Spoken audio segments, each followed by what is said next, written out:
Ellender will down it in the end zone. So the Houston offense will go to work on their own 20-yard line. First down. Dan Pastorini is the quarterback. 50.3% this year. 14 touchdowns, 18 interceptions. There's Dan Pastorini. His running backs. Tim Wilson, that is Earl Campbell's main man, and then the man himself. Well, you better believe that that man is going to get the football this afternoon. The job of Denver, stop number 34, Earl Campbell. Campbell gets the first call and has 6 yards. 26-yard line. It will be second down and 4. Joe Rizzo, the first man there for the Denver Broncos. The receivers for the Houston Oilers. 00, Ken Burrow. Rich Castor, and the tight end Mike Barber. Mike Barber may be a big factor in this ball game. His knee was bothered him earlier in the season, but he's healthy today, and he's really an outstanding tight end. Second down and 4.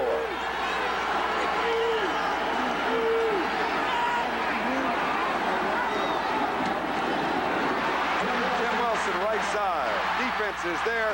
He shakes 2 tacklers. He may pick up the first down. He has to go to the 30-yard line. Reuben Carter finally got it. It is a first down.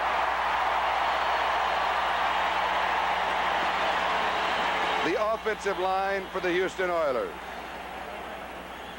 From left to right, it will be number 74, Leon Gray.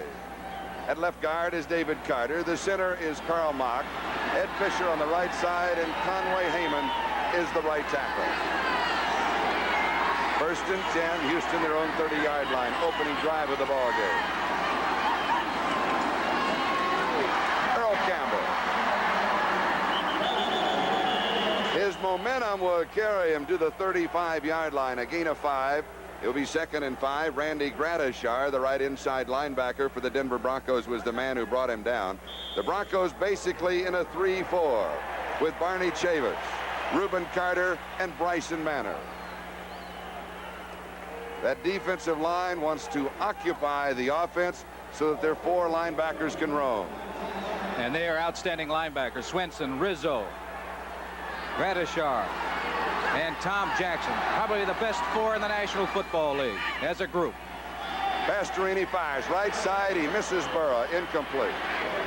The officials had spotted the ball at the 34-yard line. So it will be third down and 6. Houston's ball at the 34. The secondary for the Denver Broncos. Lewis Wright on the left corner. Steve Foley, back spasms, hurting. He's starting at right side. Bill Thompson is the strong safety, and Bernard Jackson is the free safety.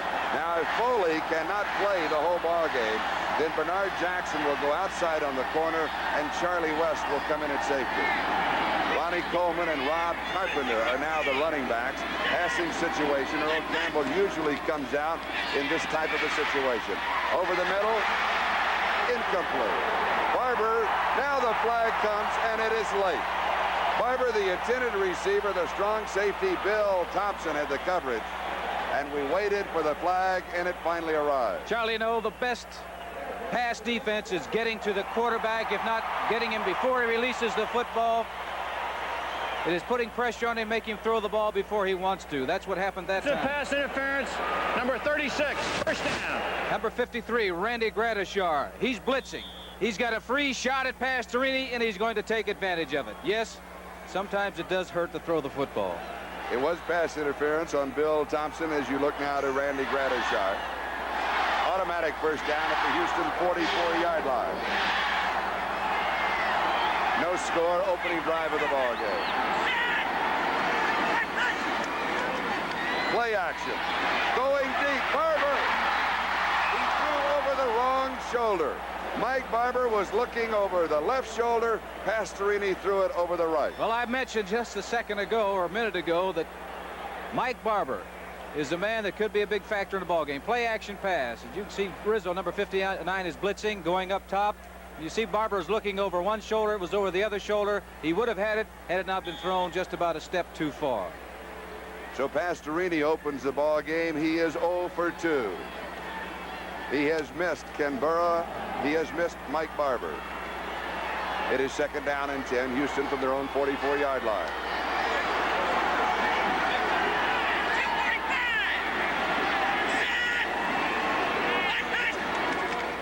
The draw, Wilson slips a tackle. Back to the line of scrimmage, maybe a yard. They'll mark at the 45-yard line, a gain of 1. It will be third down and 9.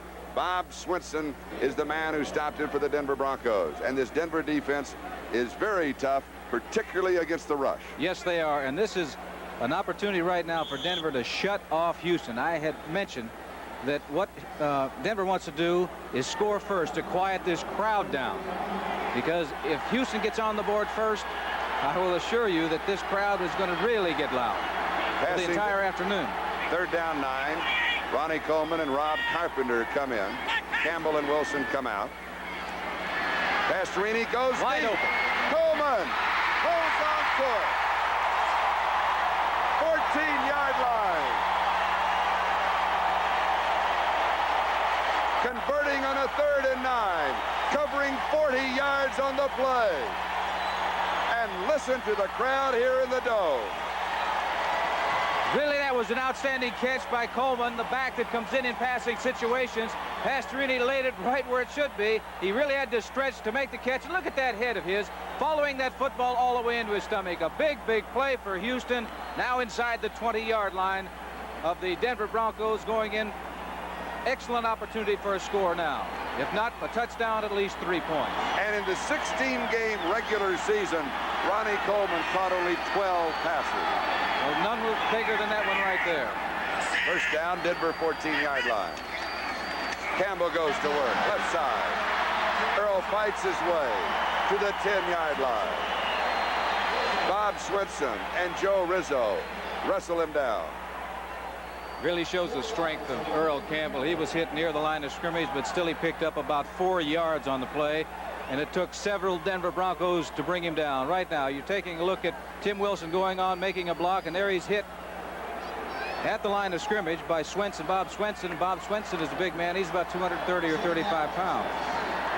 Earl Campbell, 3 carries, 14 yards. Second down 6, Denver 10-yard line. 11 minutes. Time remaining. We're in the first quarter. 4 minutes into the ball game. Earl Campbell, right side. Wilson leads the way. Campbell's in trouble. He will lose yardage back to around the 13, maybe the 14-yard line, as Reuben Carter, the nose tackle, teamed up with Bernard Jackson, the free safety. Well, you can credit number 57, Tom Jackson, for making that play. He didn't make the tackle, but he really disrupted things by getting some penetration in the backfield, made Earl Campbell stop, make a juke, and change his direction. Number 57 will come into your picture, and that's Tom Jackson, the fine linebacker. You see right there, Gradishaw, number 53, also around the ball. Jackson, Carter coming up with a tackle. But when you make a back change his direction, it's an advantage to the defense. It is third down and 10. Mike Renfro is in. This is the 10th play of the drive. This one is dropped off. It is incomplete. Wilson, the intended receiver, and Gradishaw went right with it. I'll tell you what Denver is doing. Number 20, Lewis Wright, the outstanding cornerback of the Denver Broncos.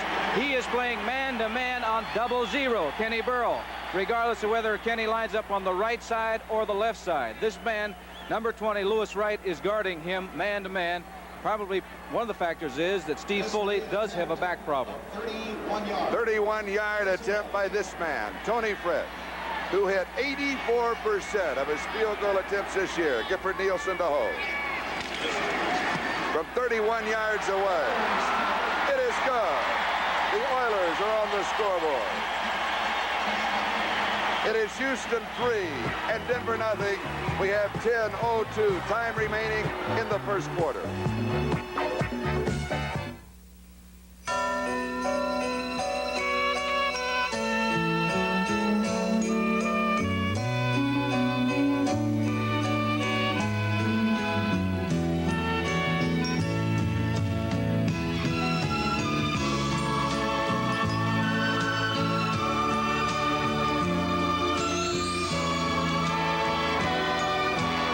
Christmas to all of you from all of us at Schlitz. This is Charlie Jones, Lynn Dawson, and now Denver, they have to get something moving Well, very I quickly. should say so. Otherwise, this crowd is really going to become a factor in this football game, and it's going to be all for the Houston Oilers and against the Denver Broncos, much like what would have happened had they been playing in Denver, Colorado, with the great fans that they have up there. Dave Preston at the 5-yard line. Preston on the return, hits to the far side, falls forward to about the 20-yard line. Tito Merkins is the man who made the tackle.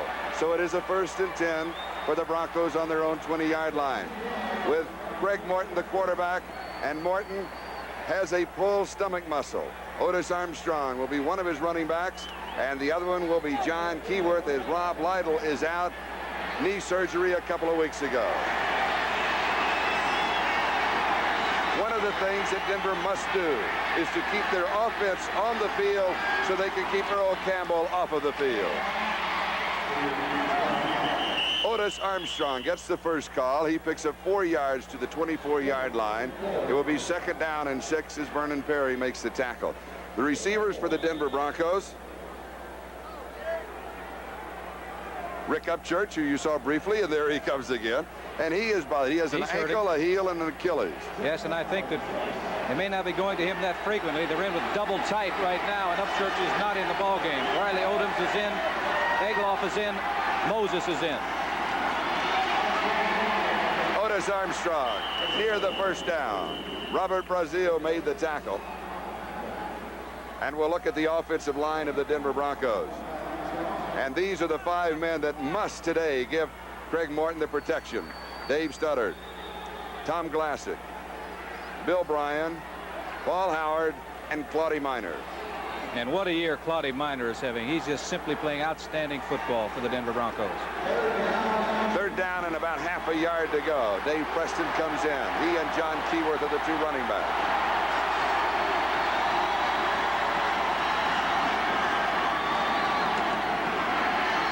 Preston, 1st down. Dave Preston picks up a yard to the 31-yard line, and the Broncos have their first down. Art Stringer is the man who stopped him. The Oilers basically will be in a 3-4, and that front 3 will show Andy Doris at left end. Those are the linebackers. We'll give those right now. Ted Washington, Art Stringer, Greg Bingham, and Robert Brazil. And they always talk about the 4 linebackers of the Denver Broncos. As a group, these 4, same category. They are outstanding also. These are both very physical football teams. You're going to see a lot of hard hitting out there this afternoon. Armstrong tries the left side. He will pick up a yard, a gain of 1 to the 32. It'll be 2nd down 9.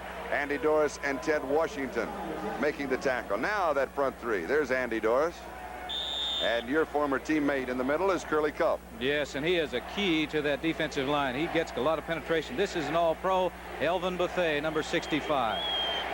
And there's the secondary: J.C. Wilson, Greg Stimmick, Vernon Perry, and Mike Reinfeld.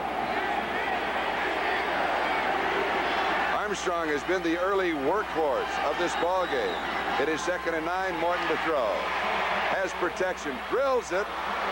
Flag is down. He was going to Rick Upchurch. It will be pass interference against Greg Stimmick of the Houston Oilers. That carries with it an automatic 1st down at the spot of the foul. Well, right now both defenses helped the offense because they had a pass interference penalty against Denver. Now there's one called against the Houston Oilers. You can see coming up, making contact before the ball gets to him. You cannot do that. That penalty covering 14 yards. Just outside the 45-yard line. 1st down. Houston leading in the ballgame, 3-0. Armstrong. Otis goes to the 49-yard line. He picks up 3 on the play. It will be 2nd down and 7, and Robert Brazil makes the tackle, and his parents are in the stands today celebrating their wedding anniversary.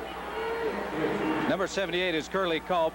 He takes a side, and I said, you have to control Curly Culp in order to move the ball running with the football. That time they did the job, but they're not going to be able to do it all of the time.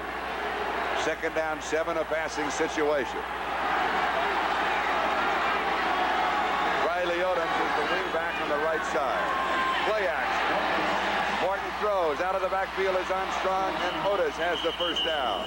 And so the Broncos, flag is down. Yes, the play was about 4 yards outside of the field of play, and a pushing and shoving contest is going on.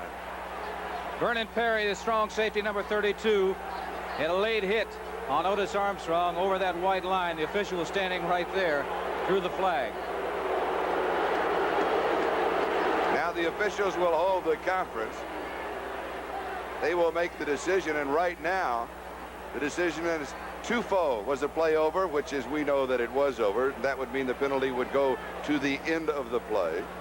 Might be also. They're making a Ejection determination whether they're going to let him remaining in the football game.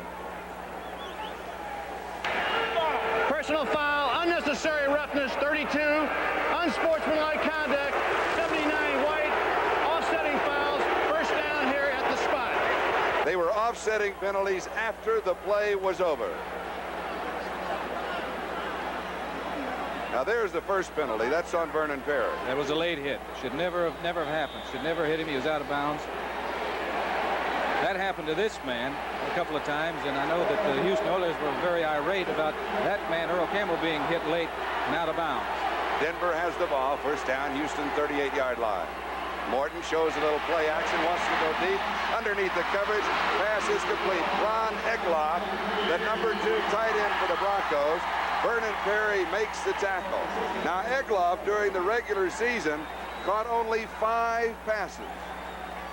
Well, he caught a very big one there. Riley Odoms is in the ball game. They're operating with a double tight situation. And here is Morton. Now he's got a stomach muscle pull, and you can find out if he's tough or not. He just takes a terrific shot after he releases the ball to number 85, Egloff. Good position now for the Denver Broncos. They are now tapping at the door of the Houston Oilers. That play covering 16 yards to the 22-yard line. Second back through is Armstrong. He has a gain of 5 to the 17. It'll be second down 5. Robert Brazil was the first man there for the Houston Oilers.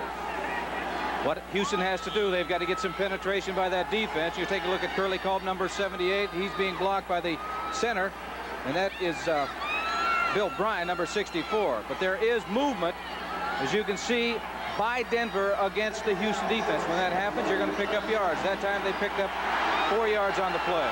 Jim Jensen is in the offensive set along with Otis Armstrong. Second down 5. Armstrong right side. 14-yard line. Maybe the 13-yard line. Vernon Perry and J.C. Wilson were there for the defense. Now in the opening drive for the Houston Oilers, leading to their field goal, they took some 5 minutes. In this drive, the Denver Broncos have taken some 5 minutes of possession of the football. And you were talking about one big reason that this man wants to keep that offense on the field is because Earl Campbell, number 34 at Houston, will not be playing. Bum Phillips, head coach of the Houston Oilers, and Red Miller, head coach of the Denver Broncos. This is the 10th play of this drive. Third down and a couple. Morton to throw on third down. Pass is complete. Preston has it. He stepped out of bounds. Dave Preston out of the backfield, stepped out of bounds. It will be first down and goal to go. Morton was looking downfield, looking for his wide receivers and his tight end. They were covered by Houston's defense. He had to get rid of the ball because of pressure. You see Curly Culp being blocked by 2 men. Gets it off into the flat to his back. Now, he got the first down. That was what Morton was looking for. Make sure you got at least the 3 yards for the first down to continue that drive. There's the man that did the receiving, Dave Preston. Greg Morton has completed 3 of 3 for 40 yards. First down, goal to go, 3-yard line. Flags are down. There was movement by the offense. And that will cost the Denver Broncos. The play didn't go anywhere, but everybody was a little edgy, illegal motion. I believe it was number 32, fullback John Keyworth, who had movement before the snap of the ball. 4 minutes and 17 seconds. That is the time remaining in the first quarter. Here's the penalty. Illegal motion, 32 offense, still first down. Still first down and goal to go, but now from the 8-yard line. Yeah, well, that's not a very good position, really, to jump off sides when you have 3 yards to go and you have at least 3 downs to get in if you want to run the ball. Now they may place them, if they don't stop now, place them in a passing situation. Upchurch is wide to the far side. Moses wide near side. They stay on the ground. It is Dave Preston. Preston picks up 2 yards. No, they give him only 1 to the 7. It'll be second down and goal to go. Robert Brazil makes the tackle. I know he was quite proud, saying that his parents are here at the ball game today, and they are celebrating their wedding anniversary. They must be very, very proud of Robert Brazil, because he is not only an outstanding football player, he's an outstanding young man. 3 minutes, 50 seconds. That is the time remaining. There is Jim Turner, the field goal kicker for the Broncos. They are within his range. But as you know, Turner has a groin pull, a muscle pull in the upper part of his kicking leg. This one swing pass in the flat is no good, going to Preston. And a safety blitz on that time.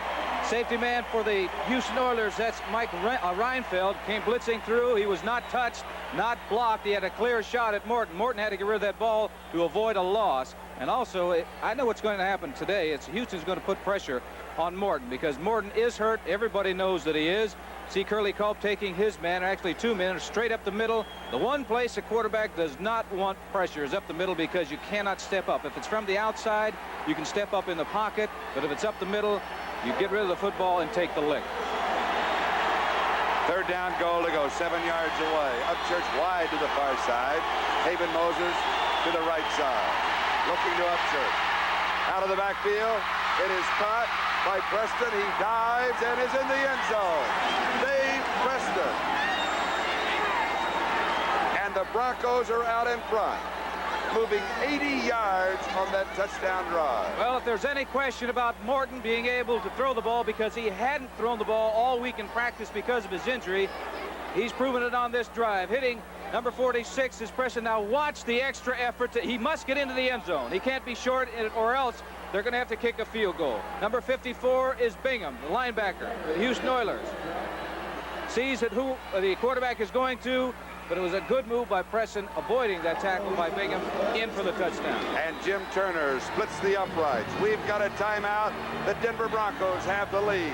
It is 7-3 with 3:27 time remaining, first quarter. Number 36 and Richard Ellender, number 85. They are the 2 deep backs on the return for the Oilers. The Oilers, if they've had one weakness this year when they lost Billy White Shoes Johnson, they have not had good kickoff returns or good punt returns. Hartwig to the 15, 20, 25, 30, to the 33-yard line. Bernard Jackson is the man who upended him. Well, I'd say it was a good decision to take the 5-yard penalty, because they did improve their field position.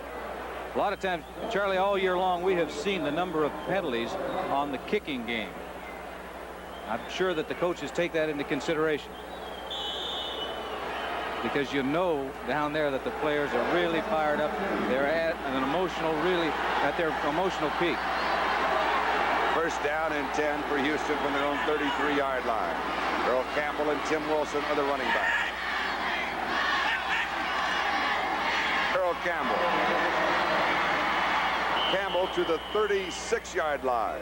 A gain of 3 yards on the play. It'll be second down and 7. Tom Jackson, one of the 4 Denver linebackers, and they're all very active, is the man who made the tackle. No, they're not only active, they are really extremely fast and quick. And mean. Well, when you meet them off the field, they're not mean, Charlie. Right. They're very pleasant individuals, but they're not off the field right now. You throw all the friendships out the window. You may shake hands before the game and after, but not now. Second down and 7. Play action. Pastorini to throw. Wants to go deep. Throws into coverage, knocked away.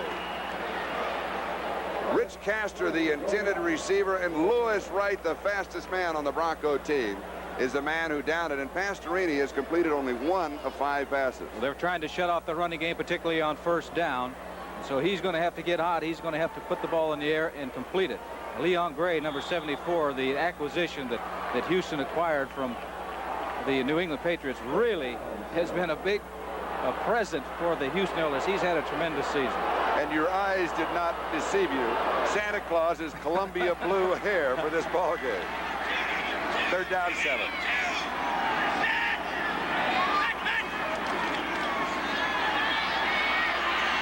Dump right side to Rob Carpenter.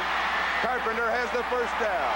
It was 3rd down and 7. Well, I'll tell you, he made up his mind that he was going to get that first down. You see him cut back to the inside. He knew exactly how far he had to go, and he did it. Number 26, Carpenter. Pastorini does not want to go to him. He's just an outlet. He's looking downfield, but he has pressure. He knows he's got to get rid of it. Now look at him pour it on right now. He knows what he has to do, run that straight line and get the first down, and he did, keeping this drive alive. He needed 7 yards. He got 10 to the 46-yard line. Oilers in their own territory, first down. Earl Campbell. 49-yard line of Denver. A pickup of 5 yards. It will be 2nd down and 5 as Bernard Jackson and the ailing Tim Foley with the back spasms there for the defense along with Joe Rizzo. These plays don't look very spectacular, but this is what it's all about. You're just driving your man back. Number 66 as Bryson men are going down on a good block. They're going to the left side. That means that number 74, Leon Gray. We were just talking about, just explaining why he's such a valuable asset to the Houston Oilers. That's one of the reasons. A tremendous blocker, not only on runs, but also pass protection. Earl Campbell has been averaging on the year 4.6 yards a carry. Here he gets only 1. So the Denver defense now has held Campbell in 7 carries to 19 yards.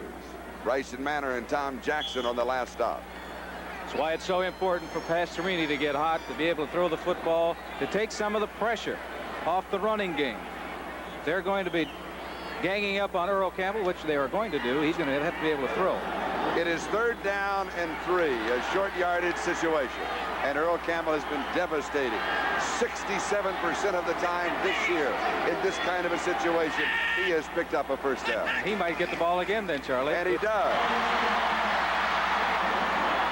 He is bumped at the 44-yard line, which is just at the first down marker, and then was bumped back. His momentum did not carry him forward. I'll tell you, Lewis Wright really did a fine job of meeting Earl Campbell.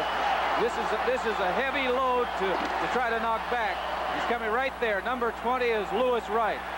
That's one of the reasons why he is such an outstanding defensive back. It will not be a first down. That is the end of the first quarter. Denver 7, Houston 3. We'll be right back after these messages from your local station. Carl Malden is Skag, a man trying to keep a family together. I'll find some way to help her. I don't know how, but I will. A troubled daughter. I've been so alone. A rebellious son. We should have walked out of there today. And a concerned wife. Report. It is 4th down and 1, just inside the Denver 45-yard line. The Oilers go for it. Well, now is not the time to hold back. This is it. It's sudden death. The crowd comes to their feet. Earl Campbell Fumbles. scramble for the ball. The Denver players signaled that they had it. And then there was a second scramble, and the Broncos have taken over as Denver has held. We are 7 seconds into the second quarter, and we've got a timeout. The score is Denver 7 and Houston 3. We'll be back in a moment. The graphic shows that this year, the second quarter has belonged to Houston. Points for, points against. Denver has had some problems in the second quarter. The Oilers, their problems have all been on the good side of the ledger. Well, I'll tell you, you might mark that last play down where they stopped Houston and stopped Earl Campbell. That means that defense of Denver knows that it can be done. From the Denver 45-yard line, Otis Armstrong comes crawling over a hole opened up by Dave Studdard, Tom Glassick, and Bill Bryan. Next weekend, NBC will be hosting the AFC's divisional playoffs. Saturday, San Diego will take on Houston or Miami, and Sunday, the Steelers will entertain either Miami or Denver. That all, of course, depends on the outcome of today's game. That's the AFC's divisional playoffs next weekend on NBC. That last play covering 5 yards to the 50. It is 2nd and 5, and Jim Jensen gets the call. Jensen will pick up 3 yards on the play to the 47-yard line. It'll be 3rd down and 2, and Ted Washington, the strong side linebacker for the Houston Oilers, is the man who brought him down, number 59. What's happening so far for Denver? They've done really a fine job running with the football on 1st down, giving them an opportunity the next 2 downs to either run the ball or pass it. And to give you a comparison, Otis Armstrong has 25 yards rushing in the game. Earl Campbell has 22 for Houston. 3rd down and 2. Denver leads 7-3. 13.5 minutes left to go, first half. Diving over the top is Jensen. He may not have made it. He was met by Greg Bingham and Andy Doris. The entire inside defensive alignment for the Houston Oilers that time got some penetration. That was one of the reasons why that is going to be very close to whether it's a 1st down or not. The ball is just inside the 46-yard line of Houston. See that Robert Brazil is there. He's going to give him a lot of assistance. You can tell by his reaction that it is a 1st down. Here it is. Number 78, Curly Culp, getting some penetration. Gets a piece of the ball carrier, but he did get up and over far enough, just barely, as you witnessed, to make the 1st down. Bum Phillips, the head coach of the Oilers. There was a lot of feeling that perhaps the Broncos would be down, that their practices, the report was, did not go that well after losing to San Diego last Monday night. Larry Canada is now the running back.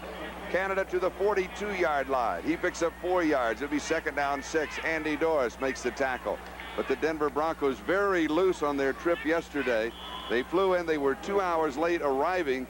The equipment was late coming into Denver. They were an hour late leaving Denver, and they could not put on a full load of fuel because of the weight factor and the slush on the runways. So they had to land in Amarillo. They were 2 hours late getting here last night, but they were very loose on the flight. And Lynn, as you know, when you're very loose, sometimes you play your best football. 2nd down and 6. Dave Preston. Maybe a half a yard before Vernon Perry and Elvin Bethea make the tackle. Charlie, what you were talking about, Denver has a lot of injuries. They could very easily use that as an excuse, but they have been to the playoffs before. They have tasted that success, and they know what it takes. They know that they have to play with some hurts and some aches and pains. They've been doing that all year. Houston has too. When you've played as many games as they have, you're going to be hurting. But this is for all the marbles. This is what you train and you work for. And of Craig Morton's 4 completions in the ball game, 3 have been to the backs, 1 to the tight end. He slips, he will be sacked. They will stop the play at the 47-yard line. Andy Doris will get credit for the sack. That is the first one of the ball game.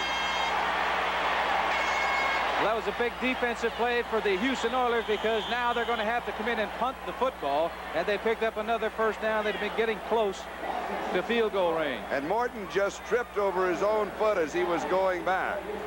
So Luke Prestridge with a 39.9-yard average, the first punt of the ball game. Richard Ellender is the deep back on the return. He goes for the corner. Ellender, a collision at the 5-yard line, and flags go down. This will be technically fair catch interference. He did not signal for a fair catch. It is called that in the rule book. He has a right to catch the ball. You cannot take that right away from him. And he also made a mistake of even trying to catch it. There's a rule that inside the 10-yard line you let it go, but he's at the 5-yard line or near the 5-yard line. It is interference by the kicking team on the receiving team, so they're going to be penalized for it. But Ellender... Oh, no, says Luke Prestridge. We'll take a timeout. 11:21 left to go in the first half. Let's check with the referee before we go away. Interference with the opportunity to make a fair catch, 15-yard penalty, 1st down. The score is Denver 7 and Houston 3.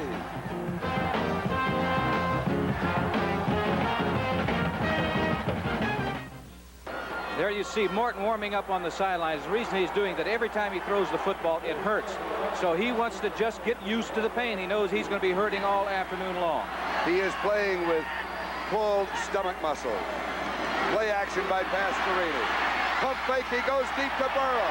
With Lewis Wright, incomplete, 35-yard line. What a matchup between Ken Burrow, Pastorini's favorite receiver for the last 9 years, and Lewis Wright, the premier defender for the Denver Broncos. And you can see right now Kenny Burrow is holding his back because he has had a tailbone problem. He's had it injured before, and he landed on there on this throw. Pastorini gets hit as he releases. That takes a little bit off that football, although he does have a strong arm. Now, this is jump ball right now.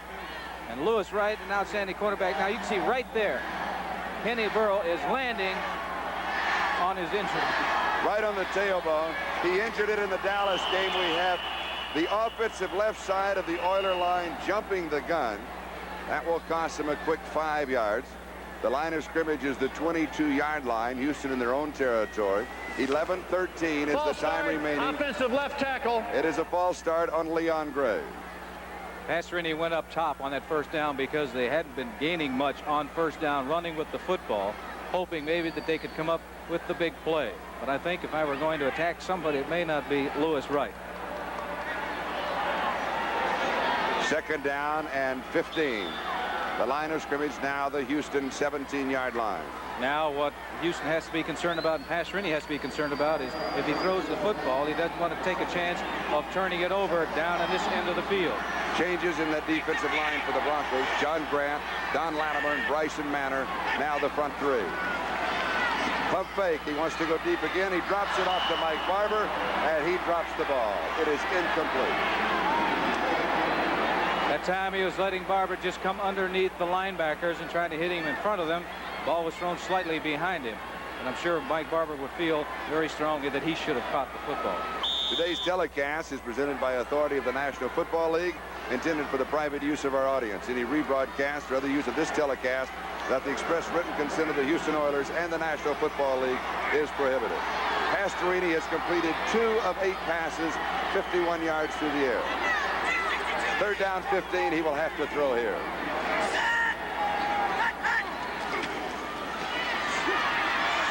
He rolls, he goes deep to Barber down the sideline. Barber has it, a collision, he caught it inbound. It will be a first down near the 48-yard line. Mike Barber knew that he would be decked as soon as he caught it. Lewis Wright was there for the defense. Well, he dropped one the time, just the play before, but here's great concentration. He knew because this ball is floating down there. He's just throwing it so that if Barber doesn't catch it, it's by the sidelines, and it's going to go out of bounds. You can see right there, he takes a real shot as he catches the football. The referee is right there. He says he caught it inbounds. It's a first down for Houston near the 50-yard line. A gain of 31 yards on the play to the Houston 48-yard line. Denver leads 7-3. Earl Campbell left side. And Campbell plows for about 4 yards on the play to the Denver 48-yard line. It'll be second down and 6. Bryson Manor, the defensive right end from the University of Arkansas, is the man who brought him down. Just trying to get this man outside. Let him find his own hole. Let us find the opening and let him go. And let the defense make the tackle. He ran straight over Foley. Now, I mentioned about number 86, Mike Barber, catching the ball. That's only part of your job as a tight end. You have to block. And he does really an outstanding job on number 51, Bob Swinson. And Swinson is an outstanding linebacker. Of course, he had his hands on him a little bit. That helped. Second down and 6 at the Denver 48-yard line. Tim Wilson. Wilson close to the first down. He may come up a half a yard or a yard short. Free safety Bernard Jackson stopped his progress. They'll mark it the 43-yard line. It will be third down and a yard. Well, you got to figure they've got 2 downs to make it, because the last time they were in this situation or near this part of the field, they went for it on 4th down. They didn't make it. That last play was really interesting, and it shows you the type of a team man that Earl Campbell is, because he made an outstanding block on Tom Jackson, a linebacker, enabling Wilson to get the yardage that he did. Third down and 1.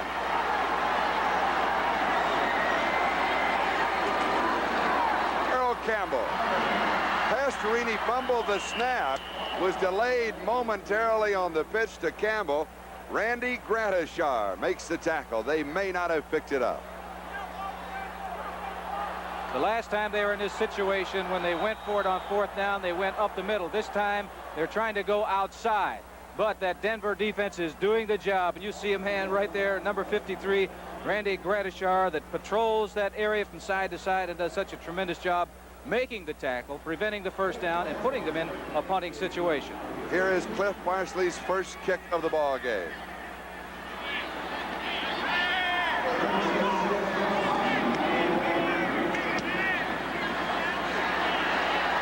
Going for the corner, and it is out of bounds. They mark it out at the 11-yard line. So Denver will be moving on offense from their own 11-yard line. That punt covering some 33 yards. 8:43. That is the time remaining in the first quarter. It is Denver 7, Houston 3. Red Miller, the head coach of the Denver Broncos, in his 3rd year. In all 3 years, he has taken the Broncos into the playoffs. Otis Armstrong, the ball carrier from the 11-yard line out to the 13, a gain of 2 yards on the play. It will be 2nd down and 8. Mike Stensrud now in for Andy Doris, along with Greg Bingham. They team up on the tackle. Tonight, it's a holiday special starring your favorite Disney characters on Disney's Wonderful World. Then Fred Astaire stars in 7 magical roles. In The Man in the Santa Claus Suit, Gary Berghoff, Bert Convy, and John Biner also star. Followed by a spotlight on the wild and woolly world of professional wrestling on primetime Sunday. Tom Snyder tonight on NBC. To the 16-yard line, the ball carrier is Jim Jensen, brought down by Vernon Perry. So add 3 more yards to the total of the Denver Broncos. They will be facing a 3rd down and 5 situation, and Craig Morton will be throwing. Well, we have Rick Upchurch coming into the football game, along with Larry Canada, which indicates that they're going to try to spread out that defense. Upchurch, they have yet to throw the football to him. He is hurt. The leg or the ankle, the foot is hurting. Could be in there because of his extreme speed and how much they respect him for Houston. He may be in there as a decoy. Craig Morton has completed 4 of 5 for 48 yards. Haven Moses in motion. Quick screen right side to Moses. He does not have the running room. He will come up 2 yards short of the first down. Greg Bingham, one of the 2 inside linebackers on the 3-4 Houston defense, was there. Moses' first reception, and he picks up 4 yards on the play. And the ball was thrown behind him and low, which meant that he had to wait to catch the football, go down to get it. That means that the defense has an opportunity to pursue and to move over there. Richard Ellender is deep. Prestridge to kick. And he hangs a beauty. Ellender, 37-yard line to the 40, 45, 50, back to Denver territory. See where they mark it down. His momentum carried him almost to the 45-yard line. Officials will spot it at about the 46-yard line. We've got a timeout, 6:36 left to go. In a defensive first half, Denver leads by 4. Houston's ball, first down on the Denver 46-yard line. 6:36, time remaining, first half in the Astrodome. Denver 7, Houston 3.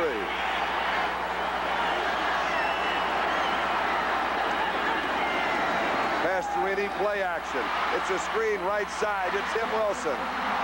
Wilson to the 40, 35, Wilson to the 30, Wilson to the 27, maybe the 26-yard line. A gain of 20 yards on the play. John Grant finally caught him for the Denver Broncos, along with Lewis Wright. Number 60, Fisher, the guard, really provided a key block on this screen to Wilson. The penetration is coming. He makes the catch right there. The block that sprung him loose turned him to the inside. An excellent running by Tim Wilson gets him the additional yardage. And what happens to the quarterback after he gets rid of it? He is greeted by one of his friends on the other side of the line of scrimmage. First down, Denver 26-yard line. 5:45, time remaining. Play first pass. half. Good throw. Comeback pattern is incomplete, far side. Mike Renfro, the intended receiver, and Steve Foley is the man who broke it up. Spend New Year's Day with us. We can decide the national championship for you. The Rose Bowl, Ohio State and USC. They are ranked number 1 and number 3. That should be a great game, Ohio State. And then that evening, New Year's Day, the Orange Bowl, Oklahoma and Florida State. They are ranked 4 and 5. So a great day on football on New Year's Day on NBC. Second down and 10, Denver 26-yard line. Oilers trailing by 4. Pastorini takes a lot of time. The snap comes with 1 second on the 30-second clock. Earl Campbell slips 2-3 tackles. Should have been dropped for a loss. He ends up gaining close to 5 yards on the play. Joe Rizzo finally brought him down. You're going to contain this man for a while, but you're not going to do it all day. Number 57, Tom Jackson, makes an excellent play right there because he disrupts everything now. He almost takes him down, but the great balance of Earl Campbell keeps him upright. Now he's fighting and struggling, comes up with a couple of yards where the ordinary Mac wouldn't have gotten any. Earl Campbell, who once again set all kinds of records. 11 100-yard games this past season. Third down 5.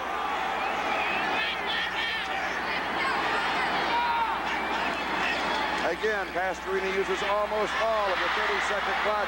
This is intercepted by Bill Thompson. The Broncos have the ball at their own 18-yard line as Bill Thompson picks off the errant pass of Dan Pastorini. He had split his tight end, Mike Barber, out wide, was trying to throw a slant pass, and Thompson played exceptionally well, played that play exceptionally well. He looked like he was looking for the slant pass. 4:42, that is the time remaining in the first half. Denver leads by 4. Charlie, this has happened to me. You make up your mind what you're going to do before you look at anything. He was going to throw that ball in the slant end to number 86, Barber, all the way. And here you take a look at the isolation of Barber, and he really doesn't have a chance because the play was really played very well by number 36, Bill Thompson. But he's been doing that all year. In fact, he's been doing that for a lot of years. He did it for me many years ago. Denver has a first down on their own 18-yard line. Morton play action. He goes deep into coverage. It ricochets off of the uniform of Rick Upchurch. It is incomplete. Very well covered. Number 54, Greg Bingham, was back in that area trailing Upchurch. But here again, Morton's trying to get something right away, get something moving downfield, get out of that terrible field position.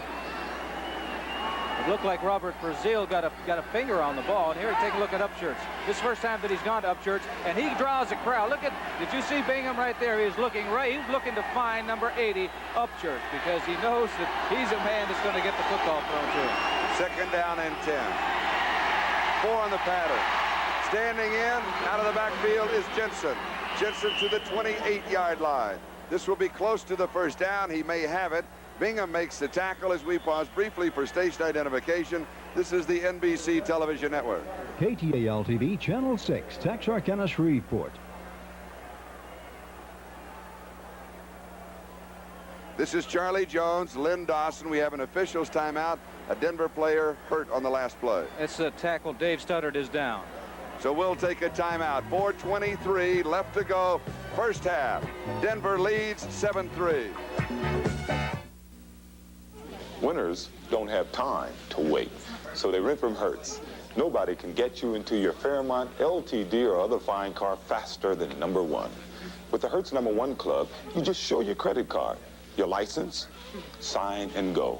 No wonder the presidents of over 80% of America's top 500 companies carry Hertz cards. Hiya, Juice. Hey, Jimmy Connors. Hertz, where the winners rent. Monday night was Nancy and lobster. Tuesday night, Marie and veal parmesan. Wednesday night, Monique and beef bourguignon. For those occasions when you're not sure what you're having for dinner, bring along the wine that's correct with any dish. Blue Nun, the delicious imported white wine that goes as well with meat as it does with fish. Friday night? Oh yeah, Friday night. progress to the 26-yard line where Houston will go to work. 2:33. That is the time remaining in the second quarter.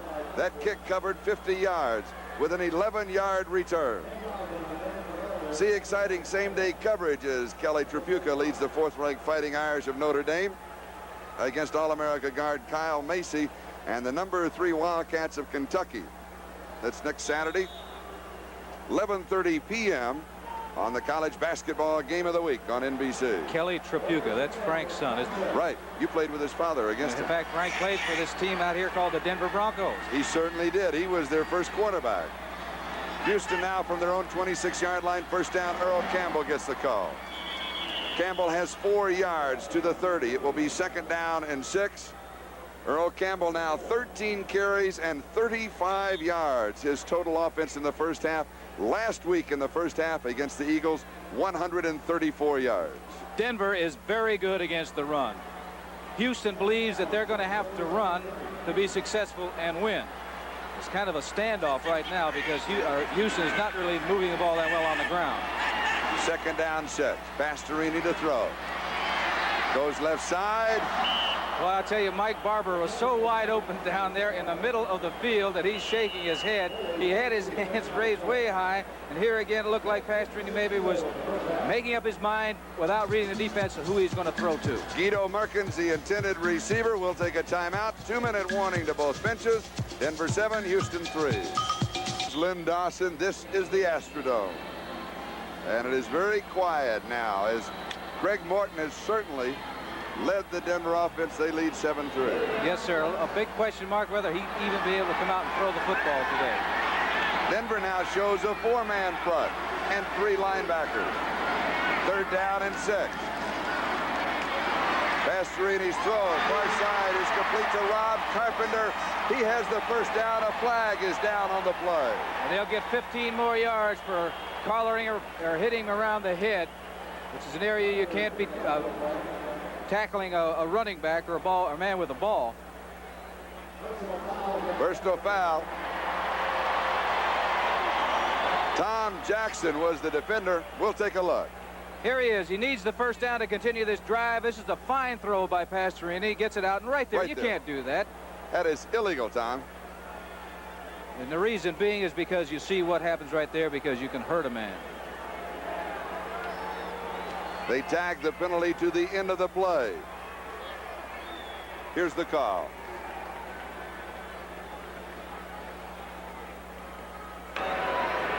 Personal foul, unnecessary roughness, 57 defense, first down.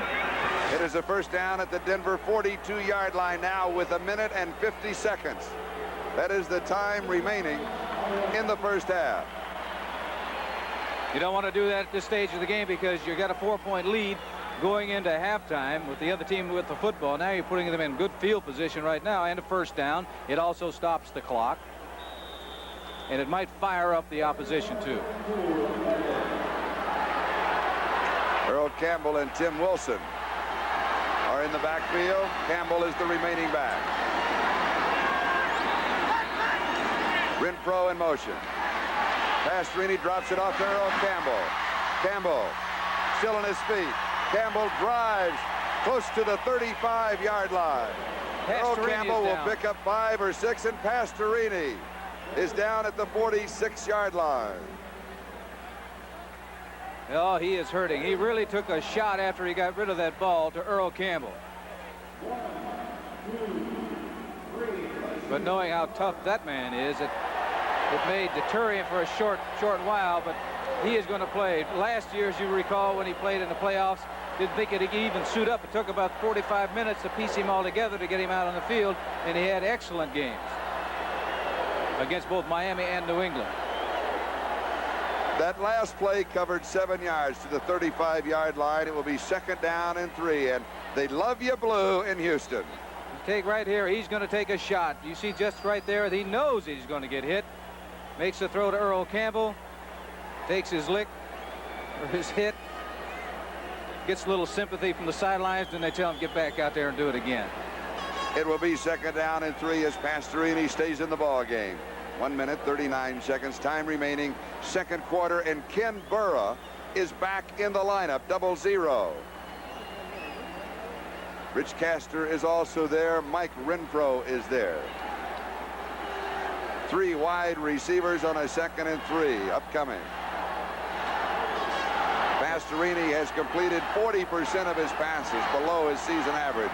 6 of 15 for 122 yards. Earl Campbell coming out of the ball game. They've got Wilson in the ball game, and Wilson is an excellent blocker, so I wouldn't be surprised to see Pastorini keep him back there as his personal bodyguard to block back there while he tries to get the ball downfield. Burrow in motion. A reverse pass. Fake of a reverse. Going deep to Wilson. He is in the open. Tim Wilson, 17-yard line. It looked like he may have to fair catch that football the way he was hanging it up there, but big play for Houston. Listen to the crowd as we go to commercial. The preceding announcement was furnished as a public service by the National Football League. Here it is, faking the reverse. Pastorini coming up. You see there's nobody there. You have people scattered all over defensively, and a good catch by number 45, Tim Wilson. They mark it to the 16-yard line. 19 yards on the play, first down. Earl Campbell. And the crowd goes bananas.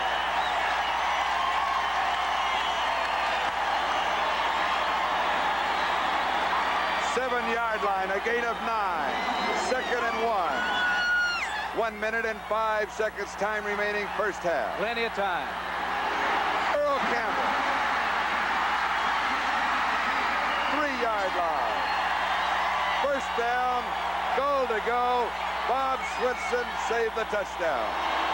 Well, I'll tell you, Bob Swinson played that very, very well, but the great running back that Earl Campbell is still picked up the first down. Swinson was moving along that line of scrimmage, making sure they didn't get outside of him.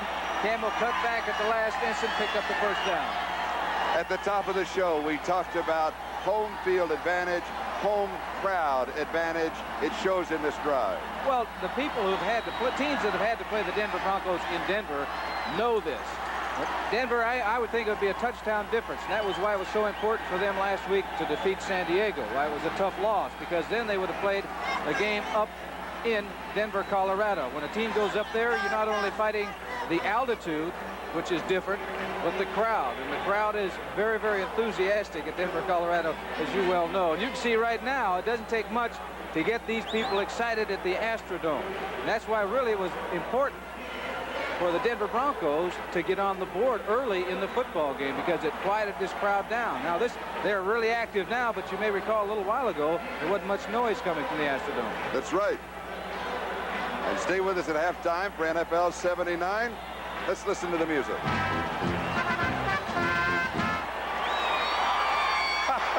And then the music stopped. Okay, here we go. 8th play of the drive upcoming. First down goal to go 3-yard line. A full house backfield. The old T formation. Play action. Incomplete. Carpenter, the intended receiver, Steve Foley, picked him out. It will be 2nd down goal to go. 3-yard line, 49 seconds left to go in the first half. Kenny Burrow coming in the ball game. Undoubtedly with the play, because he did go to Dan Pastorini. The scoreboard, the message board here, which is usually correct with all the official statistics, shows that the Oilers do not have a timeout remaining. We're double checking that.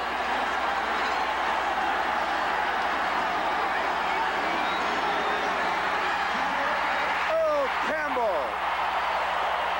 He's in the end zone. Doesn't make any difference that he fumbled afterwards. Although you're taking a look at Bob Swinson, he's saying that he maybe fumbled the football before he got into the end zone. Once you cross that goal line with the football, doesn't make any difference after that what happens to the ball. You take a look right there at the number 34, Earl Campbell, is down in the end zone. Houston has the lead in this very physical defensive first half.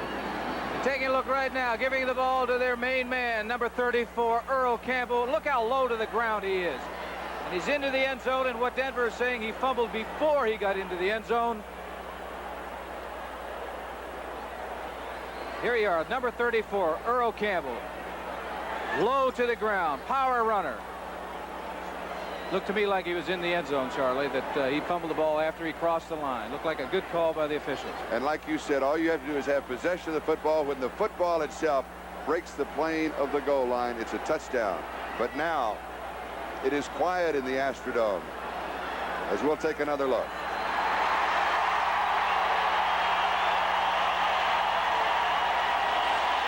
And the roar of the crowd signifies that Earl Campbell is up. 46 seconds, the time remaining in the first half. And Houston leads for the second time in the ballgame. You know, there are so many bum-isms, the Bum Phillips sayings, and I think the one that I really like is he said, you know, somebody said that Earl Campbell gets up very slowly, which you saw right there. But he also said, yes, but he also goes down very slowly. That is correct. All right, take another look. 34 is the man with the ball, Earl Campbell. He's in. Good call by the officials. 74 yards on the touchdown drive in 9 plays. Gifford Nielsen to hole, and Tony Fritz will attempt the point after.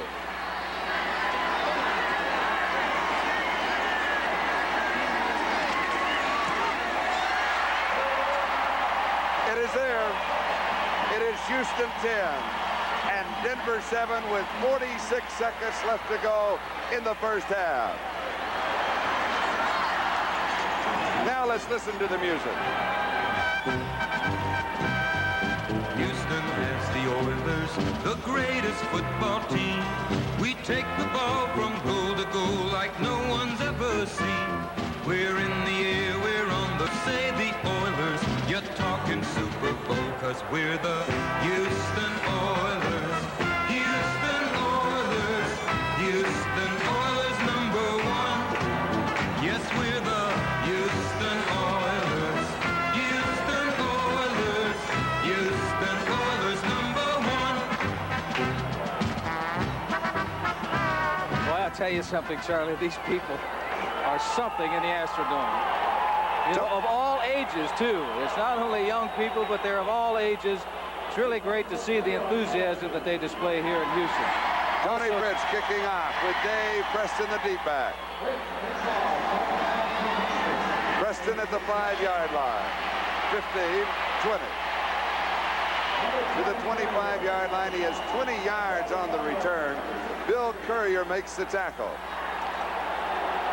And Mojo, who always comes out and picks up the kicking tee, did a little somersault, and one on the far sideline spikes the kicking tee and will go back to the game. I think he's been saving that move for the playoffs. That's a Charlie. playoff move, Yeah, isn't he it? didn't do that during the regular season. Denver now from their own 25-yard line. First down and 10 yards to go with 40 seconds left in the first half. Now the defensive backs for Houston, they are really deep. Preston sweep right side. He picks up 4 yards to the 29-yard line. Andy Doris is the man who upended him. It'll be second down 6, and Denver calls for a timeout. They will have 2 timeouts remaining in the first half. Houston does not have a timeout remaining. Well, that's a good idea. You got to try to score in this football game because we've said before it's sudden death. You lose, you're gone. Earl Campbell leaving the premises. Sure what they're going to do is get him up. If there's any taping that needs to be done, they'll take care of that in the locker room. Give him a little additional rest instead of being out on the field. 32 seconds is the official time remaining. The report is a pulled groin muscle. He should return in the second half. Oh, he will return in the second. He walks that way all the time, though. Can't tell that. If I got hit as much as he did, I would walk that way too, very slowly. Don't forget, coming up next at halftime, NFL 79. How about New Year's? What a day to spend with us on NBC. The Rose Bowl, the granddaddy of them all. That will be for the national championship in the Orange Bowl with that great pageantry in Miami. Morton's pass is incomplete. There was no possession by Dave Preston. Wilson and Bingham were there for the defense. It will be 3rd down and 6 at the 29-yard line. 28 seconds. Time remaining first half. You said New Year's Day. Yes. Rose Bowl. Yes. Ohio State ranked number 1. Right. Southern Cal ranked number 3. Yes, the Trojans, one of my many alma maters in my undergraduate days. Then it's number 4 and number 5 in the Orange Bowl. Oklahoma and Florida State. Great day of football. That is New Year's Day on NBC. 3rd down and 6. Screen right side to Riley Odom. Wilson was there for the defense. He will lose a yard on the play. It will be 4th down. And they won't kick it. There's 11 seconds, 10 counting down now. They're not going to kick this football. And Riley Odom, who is playing with a cast on that broken arm, that is his first reception of the ball game, but time will run out in the first half. And you can tell by the reaction of the crowd at halftime. It is Houston 10 and Denver 7. We'll be back to the Astrodome in a moment.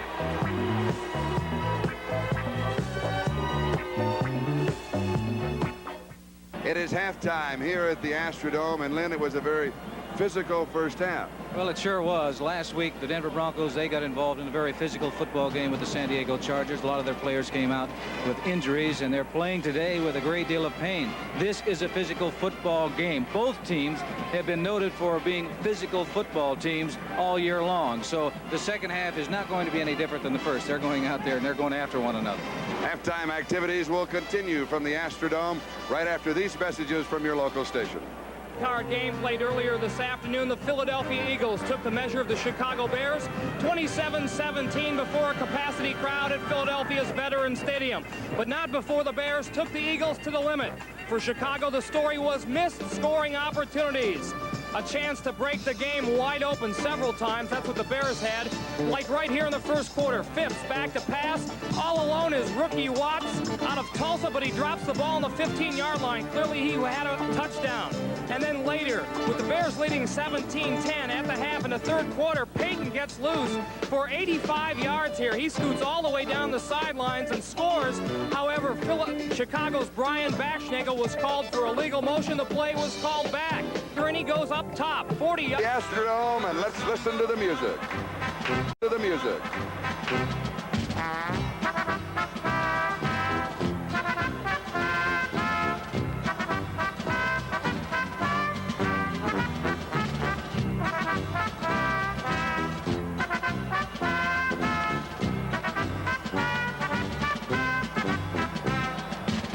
We got the offense, we got the defense, we give the other team no hope, 'cause we're the Houston Oilers. You're going to sing that, You can tell that it's the playoffs in the Astrodome.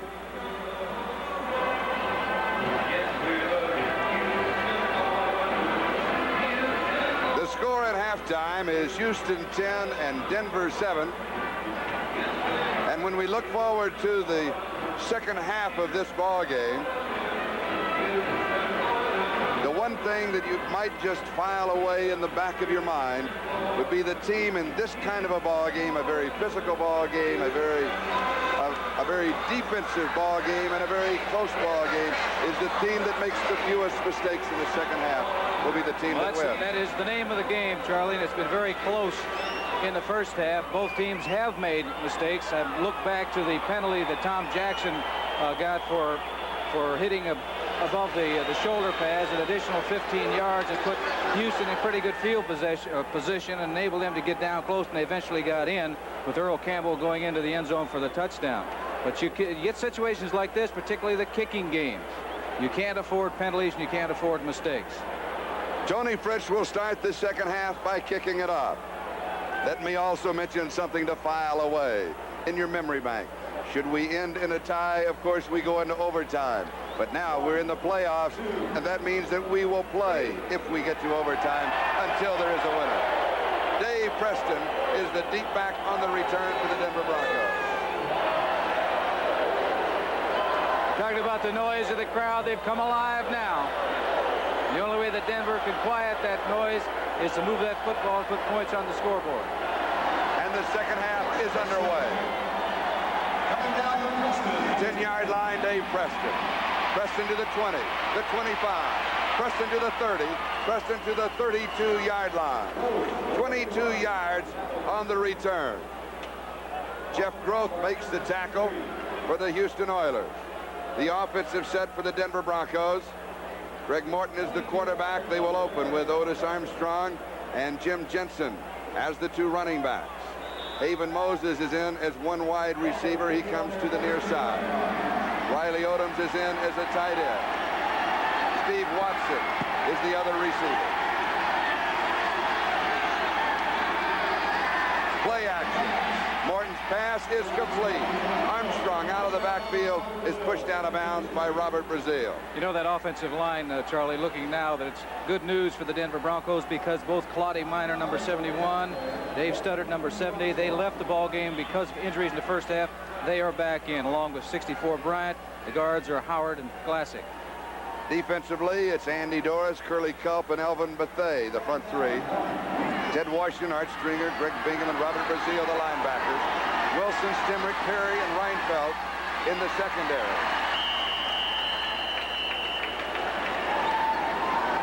This may be the first down. Let's see where the momentum carries.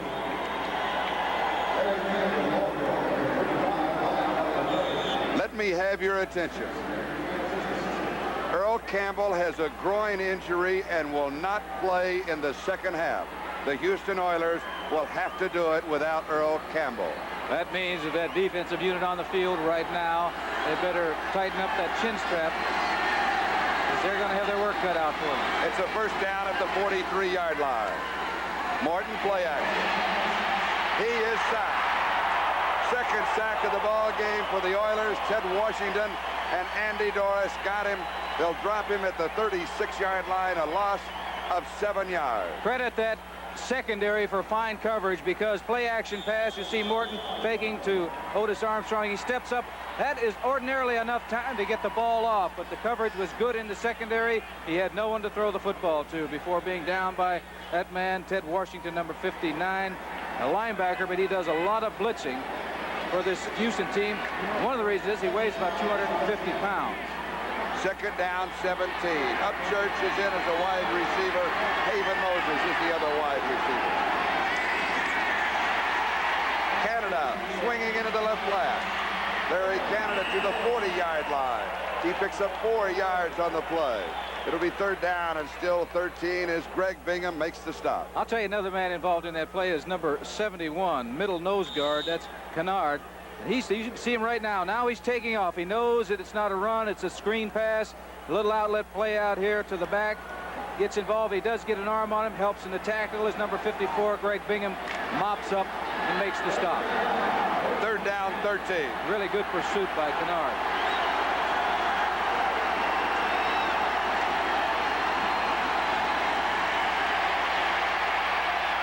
Morton is swamped. He will be sacked. The third sack for the Houston defense.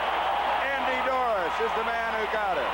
I think you can credit that whole defensive line for Houston because they all four in unison. They just swept back there and they got penetration. There was really no place for Morton to move. He couldn't even step up because the inside defensive linemen, they were getting penetration too. As you can see right now, taking a look at Culp 78, they're coming up. See, everybody is moving toward Morton.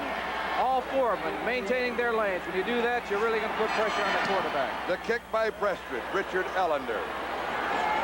Fields it at the 15-yard line. Looks for a block. Has one, reverses his field. He will lose a yard on the return. 12 minutes and 18 seconds. That is the time remaining third quarter. That punt covered 52 yards. We'll be back to the Astrodome in a moment.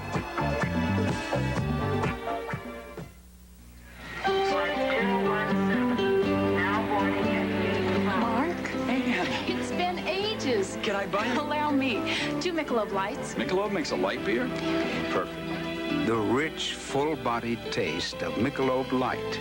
Compare it to any beer you like. You always always did go first class. Your ticket to San Francisco. Thank you. San Francisco? You too? Michelob Light. Compare the taste to any beer you like. Yeah. I'd like to talk to you about the Sony Betamax and an incredible feature called They have a first down from their own 15-yard line. Mike Renfro in as a wide receiver. Burra is not in. The give is to Tim Wilson. And Wilson will pick up a yard to the 16. Be second down and 9. Don Latimer makes the tackle. So let's set up that offense for you. Pastorini's the quarterback with Tim Wilson basically the remaining back. You now have Guido Merkins and Mike Renfro as the wide receivers. Merkins also can work out of the backfield. Rich Castor and Mike Barber is tight end. Good thing about Castor and what a dimension he adds offensively, because he can not only play the flanker position, but he can play the tight end position. Second down, 9. Renfro in motion. Play action.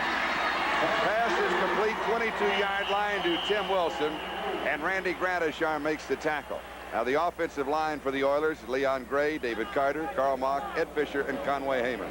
Here he is faking. This is an unusual play. He's faking the ball to the back. Now the back goes down and turns around. He comes right back to him, because generally what happens defensively, when you see the fake draw, you forget about that man. And they did that time. He was wide open, but after he made the catch, 53, Randy Gradishar made the tackle. Third down and 1, 24-yard line. Oilers in their own territory. We are 4 minutes into the second half. Houston leads by 3, 10-7 over Denver. Carpenter in motion. Ronnie Coleman. Coleman to the 25-yard line. This should be good enough for the first down. They may want to take a measurement to check it out. While they do that, let's look at the defense of the Denver Broncos. They have been going in this last series with a 4-man front of Barney Chavis, John Grant, Don Latimer, and Bryson Manor. Their 3 linebackers, Bob Swinson, Randy Gradishar, and Tom Jackson, with Lewis Wright and Steve Foley on the corners, Bill Thompson and Bernard Jackson at the defensive safety. I'll tell you that last time Bill Thompson, the strong safety, really made a good play. He got great penetration, and yet the running back Coleman had to jump over him. Just barely made the first down, but it was an excellent play by Bill Thompson, the strong safety. Number 67 going into the ball game. We now understand that that is Reuben Carter, who ordinarily wears the number 68. Maybe somebody tore his jersey off, or somebody confiscated it. That's where his knees are. It is a first down, 25-yard line. The Broncos go back to a 3-4 defensive set. Tim Wilson. Wilson close to the 30-yard line. It'll be second down and 5 after a gain of 5. Barney Chavis and Randy Gradishar on the tackle. What does this do mentally to the Houston Oilers, knowing they're going to have to go the second half without Earl Campbell? Well, I'll tell you what it should do for the offensive line. They know that they're going to really have to block, because they're going to have to do it because Earl's not there to do it on his own. Wilson is a good back. He's a good runner and a good blocker, but he does not have the outside threat that Earl Campbell has. And now Rob Carpenter is the remaining back on second and 5, and Carpenter carries. He has the first down. Carpenter, 40-yard line. 10 yards on the play, first down. Randy Gradishar with a tackle. That's what you do. You give the ball to Carpenter, because he is really a good back. Comes in and he does the job, whether it be running with the football or as a pass receiver. He's going to accelerate right now. He makes up his mind where he's going to go. Now he's accelerating. He's moving. Going to get a hold of that ball firmly. Make sure that he doesn't cough up the ball. Number 53, the man responsible to make the stop, Randy Gradishar. He's getting good. Carter makes a good block on him. He spins off of it. Eventually gets involved in a tackle, but it's a first down for Houston. For Carpenter, his first carry of the ball game. Play action. Pastorini rolls, pump fake, slips and falls. A loss of 11 yards on the play, and Pastorini is hurt. He is really hurting. So if Pastorini comes out, this means that the Oilers would have to go without Earl Campbell and without Dan Pastorini. I've noticed a lot of slipping today. I didn't know if it was nervousness in the first half, but we have it here again. Well, I'll tell you, it could be the synthetic turf, that the shoes that they're wearing, that's grabbing on the turf, and it's holding, and they fall down. And officially, that will go in the books as a sack. We've got a timeout, 9 minutes and 6 seconds left to go. Third quarter, Houston leads by 3. Here's what happened to Dan Pastorini. Let's take another look and watch. And he did not stumble. It's it looks to me like it's just it is a muscle pull. Now watch him. He just pulls up and falls. Right there it goes. And he goes down. They're still working on him. We'll have an official report from the sideline on him, but they're still working on him here. I don't think it had anything to do, you're right, with his cleats grabbing on that turf. No, not at all. He just went down, and then when he reached, and like he was grabbing his stomach. Tell you one thing that he's doing, he's standing upright back here, you know, he's pumping the ball. Now you got to get your knees bent and get. But you can take a look. Yeah, I think it's going to be, you'll see his right there, his left hand. See the left hand? So what we suspect at this moment is that it's a groin pull. Well, that's two of them. That's what Earl Campbell, with the injury that he had. And if you've ever had like a groin pull or a hamstring that just rolls up on you, you just fall. There is no way that you can even move. No, it's like being shot. You just go right down. Yeah. All right, tonight it's a holiday special starring your favorite Disney characters on Disney's Wonderful World. And Fred Astaire stars in 7 magical roles, the man in the Santa Claus suit with Gary Berghoff, Bert Convy, and John Biner. Followed by a spotlight on the wild and woolly world of professional wrestling on prime time Sunday night on NBC. Tom Snyder still has not invited us to be guests on his show. I wonder why. I don't know. See, when they were carrying him off, his foot was not even touching the ground, so he must not be able to put any weight on it at all. He has been replaced by Gifford Nielsen, 6'4", 205 pounds, 25 years of age, from Brigham Young in his second year, the number 3 draft choice a year ago. Second down and 21. On the draw, Rob Carpenter gets the call. To the 33-yard line, a gain of 4 yards on the play. So it will be 3rd down and around 17 to go as Reuben Carter makes the tackle.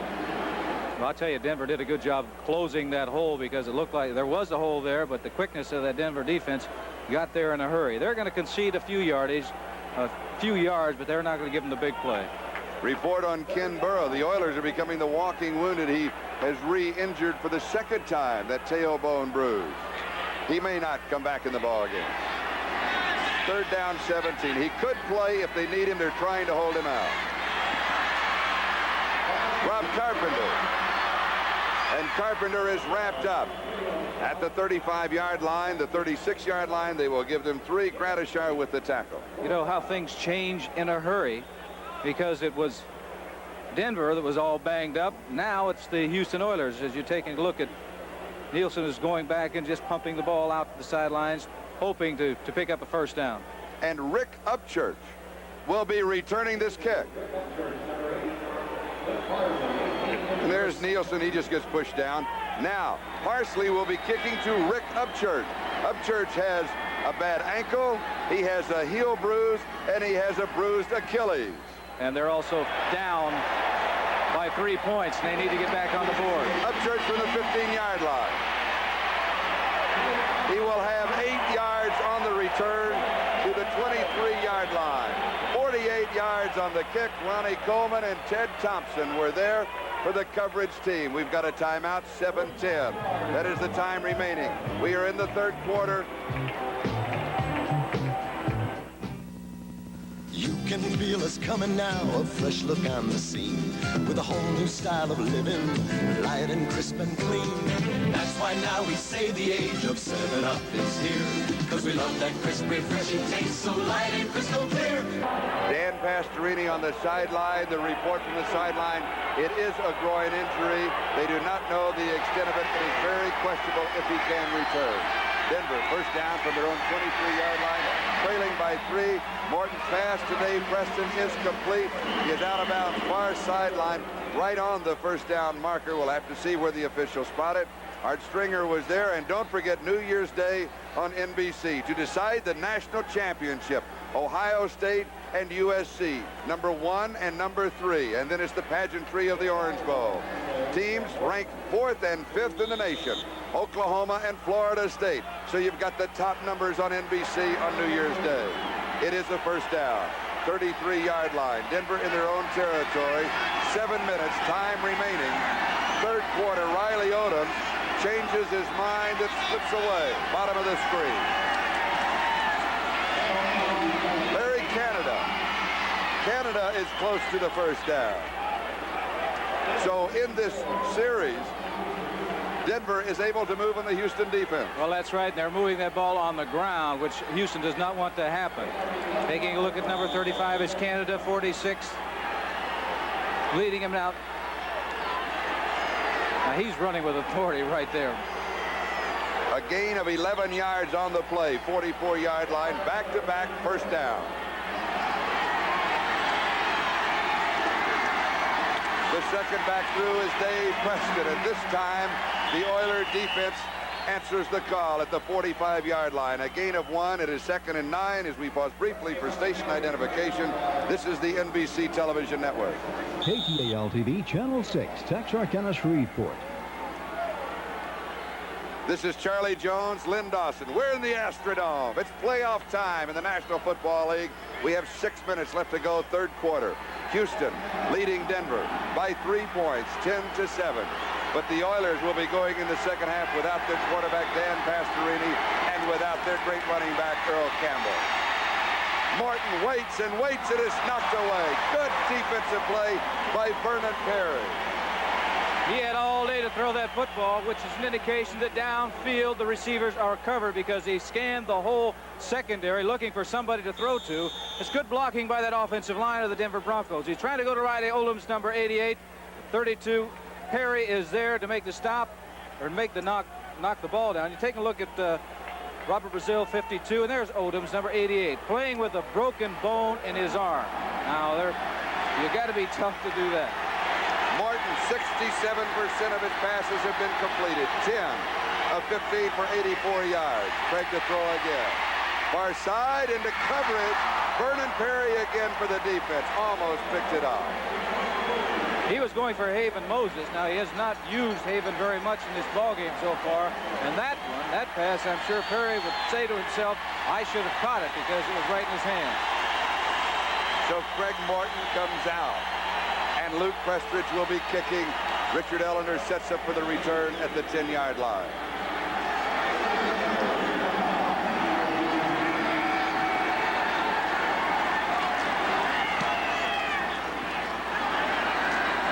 Ellender fields it at the 8. Back to the 10. He slips. He's down. 14-yard line. It will give him 6 yards on the return, and Jim Ryan was there following that punt of 47 yards. We'll take a timeout with 5:28 left to go. We're in the third quarter.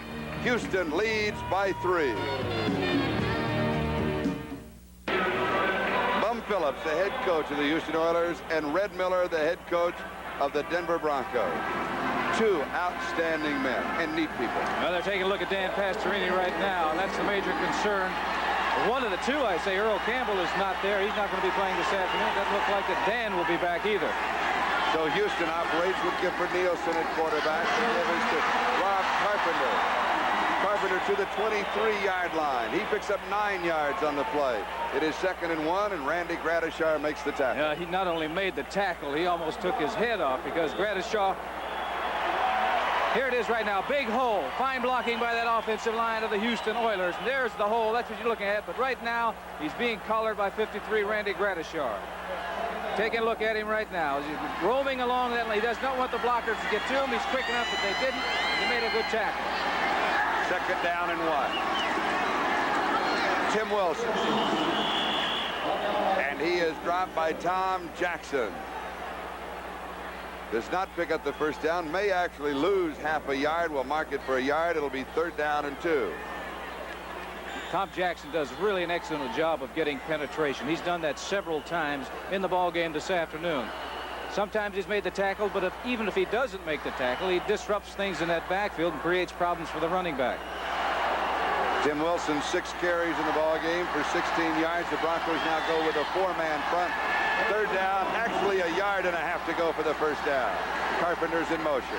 The pitch is to Ronnie Coleman. Coleman has the first down. 27-yard line. He picks up 4 on the play. Wilson, a good block. The running back with the running mate of Coleman made a good block at the point of attack. Enabled him to spring that hole open, breaking through. And here the pitch out, number 45, right there, a block on Thompson. That enabled him, giving him enough room to break through and picking up a good yardage in the first down. So Houston has the first down at their own 27-yard line. The Oilers lead it by 3, 10-7. 3:35 time remaining in the third quarter at the Astrodome. Rob Carpenter. Carpenter has 2 yards to the 29. It would be 2nd down and 8 for this 24-year-old youngster. Played his collegiate ball at Miami of Ohio. He was a number 3 draft choice in 1977, and the tackle was made by Bryson Manor. Up past 3, he's moving a lot better. I said he wouldn't be back, but he's moving a lot better than he was just a couple of minutes ago. All they can do really is tape that area down there and restrict the movement. But we saw him last year. We didn't think he could even shoot up and get out on the field. And he played an excellent football game against both Miami and New England. 2nd down and 8. Nielsen to throw. Drops it off. Wilson. Wilson to the 35-yard line. Lewis Wright makes the tackle. A pickup of 6 yards on the play. It'll be 3rd down and still 2 yards to go for the first down. You know, you look at the time right now, 2:33 and counting down in this third period. Right now for Houston, you just see Gifford Nielsen just dropping it off to Tim Wilson. He's looking to see if there's any area to run in. There isn't, because he's going to be met by 3 or 4 of the Denver Broncos. What they need to do now is get a couple of 1st and 10s to run out some of that clock. Keep that ball away from Denver. 3rd down and 2. Rob Carpenter is dropped for a loss at the 32-yard line by Steve Foley. Now, we've been talking about the injuries to Pastorini and the injuries to Earl Campbell. Well, Steve Foley is playing with back spasms that bothered him throughout the morning. Rick Upchurch, who will be set on this kick return, is bothered by a very bad heel, and Craig Morton, the Denver quarterback, is playing with full stomach muscle. Riley Odoms is out there with a broken arm. So that shows you how important this football game is to these people on the field on both sides of the line of scrimmage. And that was an excellent play that last time by Steve Foley. Cliff Parsley will be kicking to Rick Upchurch. 1.5 minutes left to go in the quarter. Boy, they're using all of the 30-second clock. 3 seconds left on the clock at the snap. Upchurch fields it at the 22-yard line to the 30. Look 35. Out. Good return by Rick Upchurch. Carter Hartwig finally got him at the 39-yard line. A return of 17 yards on the play. Next weekend, NBC hosts the AFC's divisional playoffs as the Pittsburgh Steelers, San Diego Chargers, Miami Dolphins, and the winner of today's game take a giant step towards the AFC championship. That's all next Saturday and Sunday here on NBC. And you know, the players of all of those teams are watching this with a great deal of interest to see what happens as far as the outcome of this game is concerned. Denver from their own 39-yard line, trailing in the ball game 10-7. Otis Armstrong. Armstrong, right side, fights his way out to the 47 or the 48-yard line. He may have lost possession of the football there for a moment. He comes up with it as Ted Washington and Alvin Bethea were there to stop him. He goes for a gain of almost 10 yards on the play. And he had some excellent blocking by that offensive line. Paul Howard, number 60, and also Riley Odoms, 88. They were all out in front of that ball carrier making blocks. And that's the reason that play worked so well, besides the fact that Armstrong did a good job of running with the football. 2nd down and 1, just outside the Denver 48-yard line. 32 seconds left to go in the third quarter. Dave Preston. Preston to the 45-yard line of Houston. A gain of 7 yards on the play. And a first down as Art Stringer and Mike Reinfeldt make the tackle. There are certain times during a ball game when your offensive unit, particularly the offensive line, has to say, hey, we've got to do it. And you're taking a look right now of a great hole provided for 46 Preston to run through. And the reason there's that hole there is because of the blocking. Curly Culp is 78. He took the wrong side. And Ryan did a good job of keeping him away from the ball carrier. That's why you pick up yardage, because the big men up front do the job. The gun sounds. That is the end of the third quarter. So 3 are in the books. 15 minutes remain. We'll be back. This is Charlie Jones, Lynn Dawson. We start the fourth quarter. Denver has the ball on the Houston 45-yard line. First down and 10. Reverse. Upchurch is in trouble, slips the tackle. Back to the line of scrimmage. He will battle for 2, maybe 3 yards on the play.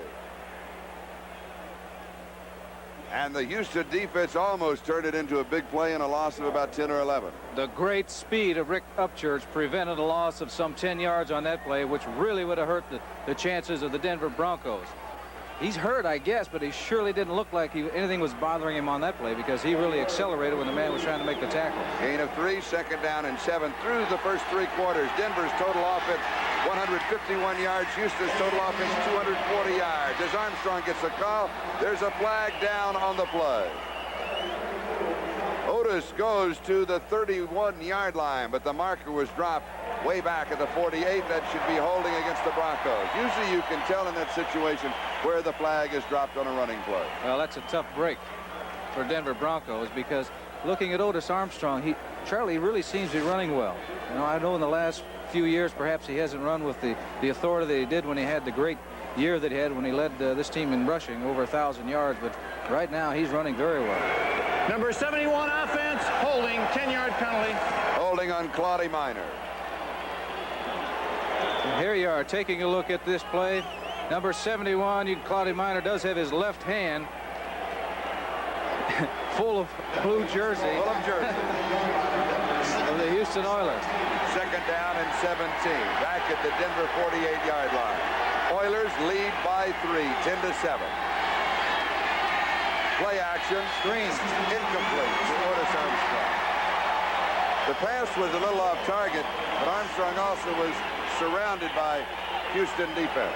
Good thing he didn't catch it, because had he caught the ball, he'd have been nailed right there. Bingham was right there to make the stop had he made the catch. And there, if he had made the catch, there's a possibility with a hard hit he might have fumbled the football. The Oilers now have 6 men in the secondary. Looking at 3rd down, 17. There's Dan Pastorini, pulled groin muscle. The report is that he would not be back in the second half. Earl Campbell is out with an injury. He will not be back in the second half. And Craig Morton is playing hurt.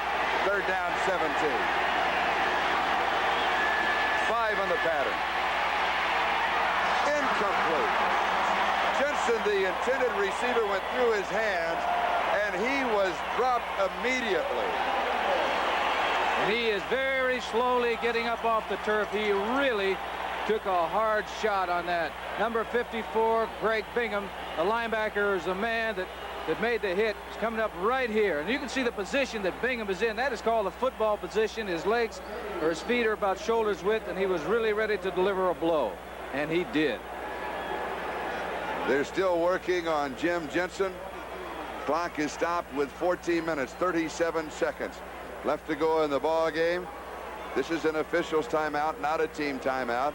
When play resumes, it will be 4th down and 17. Here it is. Morton going over to Jensen right there. And he got him up around the, I think, around the chin area, too, Charlie. Right on the Adam's apple. That hurts, too. Richard Ellender now set to return the punt of Luke Prestridge. We were talking about a physical football game the first half, and it was going to be a physical football game the second half. It is, because it's all here on the line. Ellender at the 8-yard line. Ellender to the 15. Out to the 18-yard line. Richard Ellender with 10 yards on the return following that punt of 44 yards. We've got a timeout. Houston leads by 3. Campbell, he generally wears number 34. Now he's wearing, looks like a sweatsuit or something. He is out of the ball game, will not play the second half. Houston has a first down from their own 18-yard line. Rob Carpenter gets the call. Bryson Manor is there for the Denver Bronco defense. It'll be a loss of a yard on the play, and it will be 2nd down and 11. Taking a look at Dan Pastorini. He is walking now, which is a lot better than what happened to him before, but he's walking stiff-legged. Mike Renfro is wide to the near side. 2 tight ends on the set. Play action. Gifford Nielsen throws into coverage. It is bounced around, and then they will rule the interception. The ball never touched the ground. Big turnover for the Denver Broncos. 51, Bob Swenson at the bottom of the pile coming up. He may have been the man that came up with the interception. Number 51, Bob Swenson. So the ball was tipped and then bounced around, and he slid underneath it. Play action pass. He's looking downfield, looking to go to somebody. He knows he has to get rid of it because pressure is coming. The ball was thrown too high. Had that ball been thrown lower, of course, the ball was thrown low. He's throwing it right to Swenson. You see the other, Randy Gradishaw is the man that tipped the ball originally. At the Houston 26-yard line, first down. Otis Armstrong. Armstrong does not get back to the line of scrimmage as he is turned away by Andy Doris and Elvin Bethea. A loss of a yard, maybe two. It will be second down. 13 minutes, 20 seconds left to go. Jim Turner, yeah, on the sideline. Jim, of course, we talked about the other people. Jim Turner's got a groin injury. That must be the specialty of the week, that all these players have that type of an injury. Armstrong, Denver's leading rusher, with 34 yards and 10 carries. Second down and 11. Morton drops it off right side. Pass is complete to Preston, and Dave is out of bounds at the 16-yard line. J.C. Wilson had the coverage, and he could well pick up the first down along the way. Morton has had to go to his backs because they're putting pressure on him. That defensive front three and sometimes defensive front fours getting a lot of pressure. They're making penetration back, and he's getting rid of the football. Fortunately for the Denver Broncos, he's picking up those backs in the flat. Now that's 8, 9 yards on a clip. You'll take that anytime you can get it. And it is a first down at the 16-yard line with 12:51 remaining.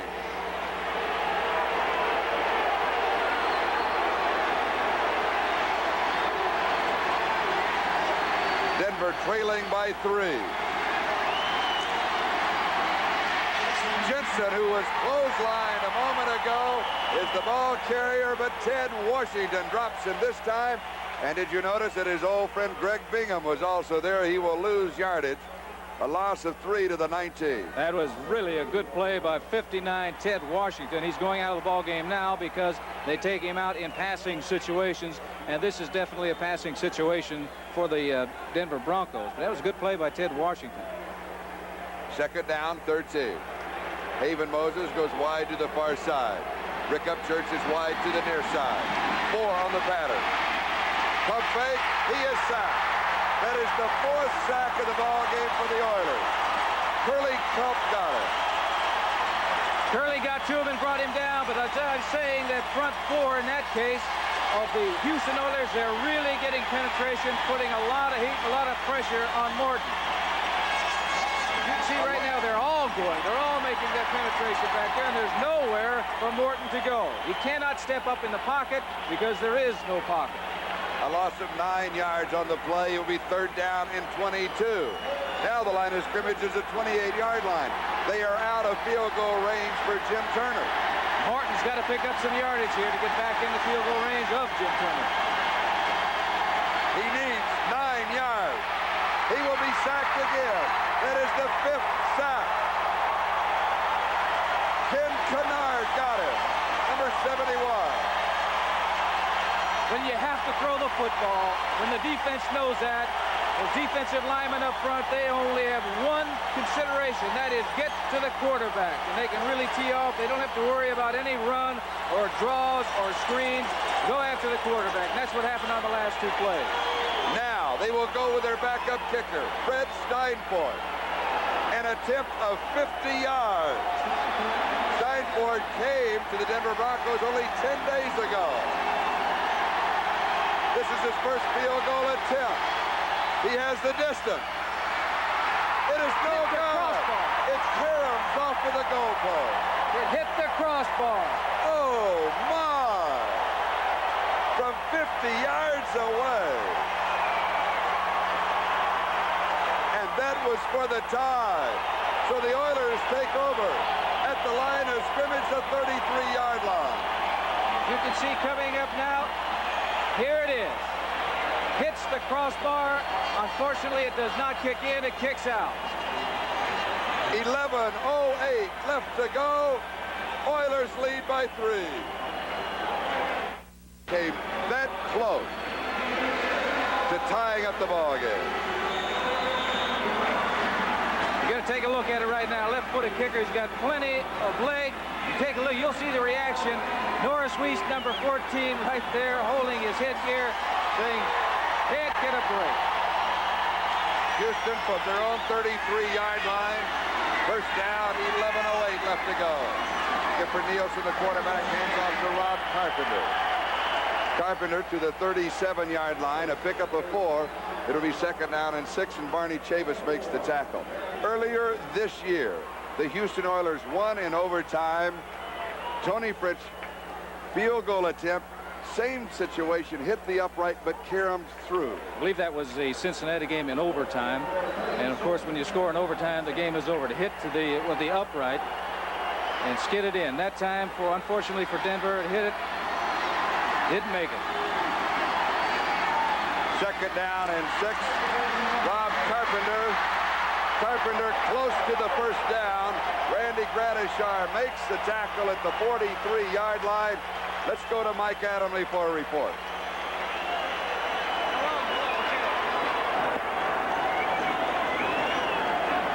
Okay, we have an injury report from the sideline. Charlie and Lenny. Well, Campbell, Pastorini, and Ken Burrow all have groin pulls. They say that Burrow and Pastorini can play again. The team doctor did. However, Dante says he cannot lift his leg, and it's highly unlikely that he'll come back in the ball game. All right, thank you, Mike. It was a first down at the 43-yard line. Houston in their own territory.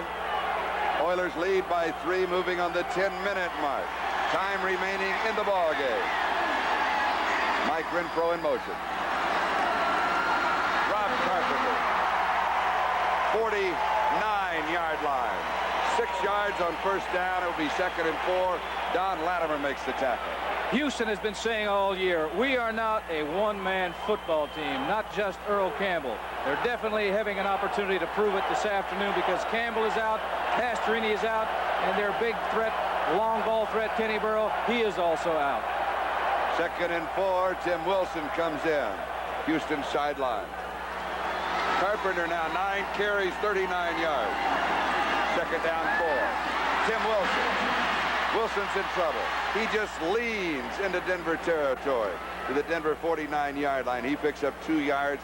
It'll be third down and 2, and we now have 9 minutes and 10 seconds left to go.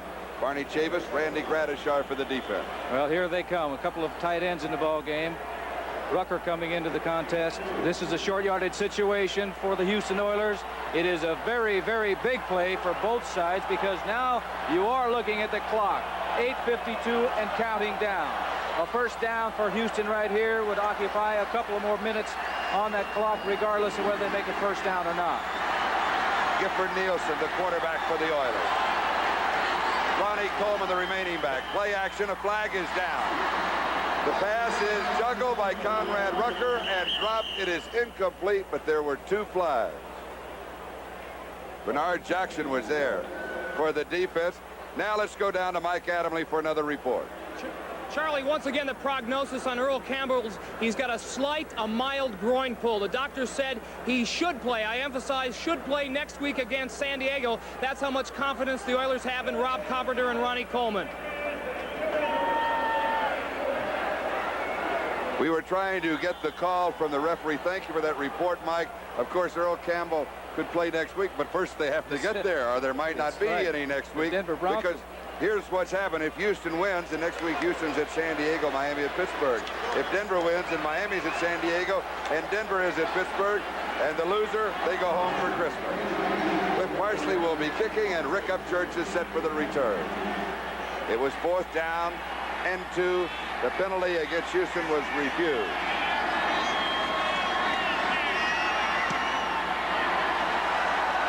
Going for the corner, and it is out of bounds. The official stopped at the 14-yard line. Out of bounds at the 14-yard line. 8:24. Time remaining in the ballgame following that 35-yard punt. Houston holds on by 3. They may call this game the Battle of Wounded Groin. 3 Oilers have left the game with groin injuries. 0-0. Kenny Burrow pulled his groin on this play. Play broken up by Louis Wright. Then the Oilers lost the services of their great running back, number 34, Earl Campbell.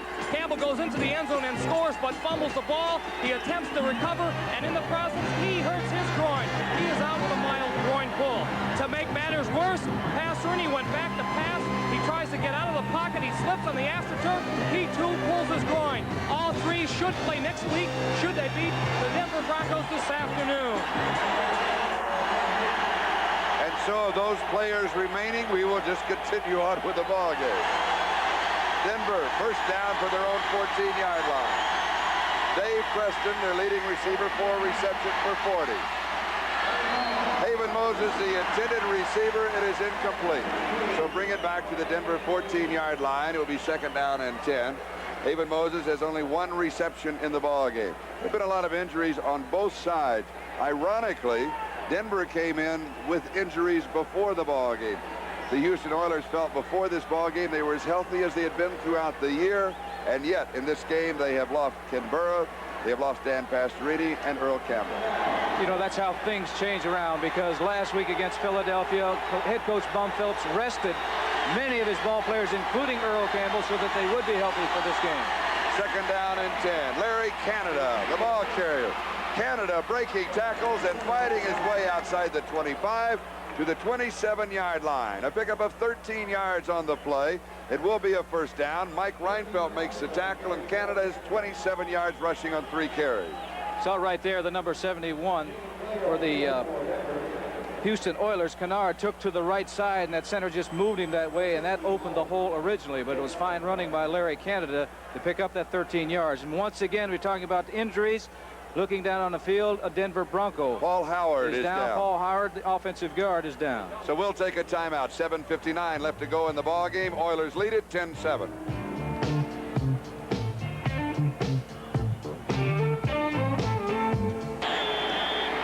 On the left is Jim Turner. For many years, one of the premier field goal kickers in the National Football League. On the right is Fred Steinfort, whose attempt to tie up the ball game caromed off of the upright. Steinfort shows that he can boot it from 50 yards away, or maybe 55. Denver can go for the tie. They can play the short field. Interception, Greg Bingham. Greg Bingham with the key play of the second half for the Houston Oilers. Glenn Hyde made the tackle, saving the touchdown. The Oilers have the ball deep in Denver territory. 7:53 left. Greg Bingham against the Miami Dolphins. Many will remember that when he came up with the Bob Greasy interception, sealing the game for the Houston Oilers. This time, he was in the right spot. Now, Morton trying to go inside on a slant pattern, and right there, 54 Bingham reading it all the way, comes up with the interception. This is rather ironic. You see Hyde making a game or a touchdown-saving tackle. It's ironic because Bingham goes out a lot of times when the other team is supposed to pass. I'm sure he's going to be telling them, wait a minute, I do have good hands. I can catch the ball. At the Denver 20-yard line, first down. That is the first turnover that Denver has committed in the ball game, and Rob Carpenter gets the call. He is turned back by Barney Chavis. It'll be a gain of a yard to the 19-yard line. It'll be second down and 9. Greg Morton. Greg Morton last week, unfortunately, threw 4 interceptions against the San Diego Chargers. This time that interception really hurts because it puts the Houston Oilers in excellent field position. But on the other side, somebody is smiling about it. Out of Purdue University from Chicago, Illinois, Greg Bingham. Second down and 9. Carpenter. Carpenter spins his way close to the 10-yard line. Rob Carpenter has become the hero of the second half. I'll tell you, you know, when you talk about depth, this is what you want. You want a man like Carpenter. Now, he did so much of that on his own. There was a good blocking up front, a good hole, but he did an awful lot on his own, particularly when he got hit. The spinning out of the tackle, picking up valuable yardage. First and 10 right now, 10-yard line. You see number 26 is Carpenter. Now, take a look. There is the hole. He's cutting back. Good blocking up front. Now, he's going to get hit. This is what it means by maintaining your balance and keep on moving. At the 10-yard line, it is a first down. A report on Paul Howard, offensive guard Broncos. Injured ankle, may not be back. A gain of a yard. Carpenter again gets the call. He goes to the 9-yard line. Reuben Carter makes the tackle, and it will be 2nd down and 9 or 2nd down and goal to go. Might mention Reuben Carter we did earlier, but he is ordinarily, his number is 68. And for some reason or other, he's wearing 67 in the ball game this afternoon. 2nd down and 9. Just inside the 9-yard line. Greg Bingham, number 54. In his 7th year, taken in the 4th round of the draft in 1973, had picked off the interception. He had 3 interceptions during the regular season. The pitch is to Rob Carpenter, and Carpenter goes to the 6-yard line, where it will be 3rd down. It's not surprising that they are running to their left. One of the reasons is number 74, Leon Gray, is the offensive left tackle of the Houston Oilers. He is an all-pro. When you get in tight situations, you go with your strength. And on that left side, a very powerful man is that man, number 74, Leon Gray. It is 3rd down and in reality goal to go. They could pick up a 1st down, but it would be about an inch away from the goal line. So it is here and a field goal attempt if they don't score. Carpenter diving to about the 3-yard line. It'll be 4th down, and Tony Fritz will come in to add 3 more as Reuben Carter and Tom Jackson make the stop. 4 minutes, 50 seconds, time remaining in the game, and the clock continues on its inexorable march. Fortunately for Houston, this man who wears number 16 does not have an injury, because he has really been something this year. 84% of his field goal attempts he has made. 7 for 7 in this area. And he personally has won 5 ball games during the regular season. Nielsen to hold from the 10-yard line, an attempt of 20 yards. High snap. You can tell by the crowd reaction that it is good. It is now 8 for 8. And now a 6-point lead for Houston over Denver. And Tony Fritz is 2 for 2 in this ball game. Houston 13, Denver 7. We'll be back. When you look at the TC3, you're looking at the engineer. 18 seconds left to go in the ball game. Rick Upchurch is the deep back in the return. The 2 head coaches, Red Miller and Bum Phillips, and Tony Fritz will be kicking off. There's a lot of emotion in this ball game on both sides of the line. And with ball players going down all over the field for the Houston Oilers and for the Denver Broncos, with the bumps and bruises and the full muscles from Denver's side, they're now on offense. Craig Morton is playing with an injury. Rick Upchurch is playing with an injury. Riley Odoms is playing with a broken arm. Steve Foley is playing with a bad back at the Denver Broncos. You go to the other side, Charlie, and there's Dan Pastorini. He's hurting. A lot of people are hurting, but I think on the other side, the people who are replacing them. Now, this is what is the emotional part about a football team, that it isn't a one-man team, that you have Carpenter coming in and doing an excellent job, Nielsen coming in and doing a good job. Now, this really helps a football team if they come out on the winning side of this football game for the Houston Oilers, knowing that if somebody goes down, you have somebody that can replace them and do the job. Also, Paul Howard is out. Offensive line replaced by Glenn Hyde. Can the emotion of the Denver Broncos and their Broncomania overcome the emotion here in the Astrodome? So you can color the rest of this ball game with a big E and name it emotion. There was a mix-up on that play at that time because Morton was looking for somebody to either fake it to, and you can see by the expression on his face that something went wrong. Somebody went the wrong way. Ken Kennard and Jesse Baker were there. Morton has completed 11 of 21 for 97 yards. A quick look at the clock, 3:55, and time is counting down on the Denver Broncos. They trail by 6 points, but a touchdown and an extra point could win it for Denver. 2nd down and 10 from their own 34-yard line. Otis Armstrong. Armstrong around the corner, hits upfield. Armstrong almost breaks it. He is bumped out of bounds at the Denver 49-yard line. A pickup of 15 on the play, and Mike Reinfeldt saved the touchdown. Do not count anybody out in this football game when you have two outstanding teams like you have in Denver and Houston. Perry misses the tackle. Armstrong with his great speed, another great block downfield before they run him out of bounds. You were right about an emotional game. It's an emotional game on both sides for both teams.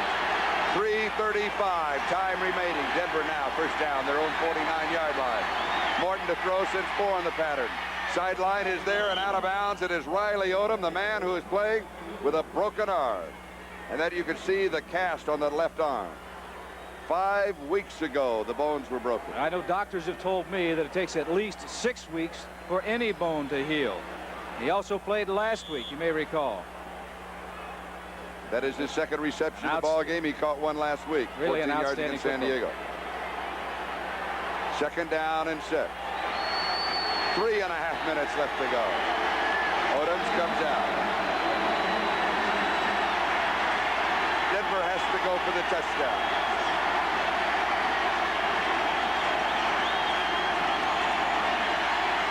Quick pass is complete. Haven Moses. Moses to the 30-yard line. Inside the 30 to the 28-yard line. Vernon Perry and Mike Reinfeldt stop him there. Taking a look now, he's looking for Moses all the way, and a good catch. Watch this move by Haven Moses, getting out of a jam. Now that's about the second or third pass that Haven has caught. I know that here it is right here, a little stop. Morton, the timing was great because the ball was there just when he turned his head to locate the football. Just outside the 28-yard line of Houston, first down. Dave Preston. Preston will get 1, maybe 2 yards, and that is it, as Curly Culp makes the tackle. 2 minutes, 43 seconds left to go. Mark it at the 27-yard line. It is second down and 9. This is it for both teams right here, getting down near the 2-minute warning.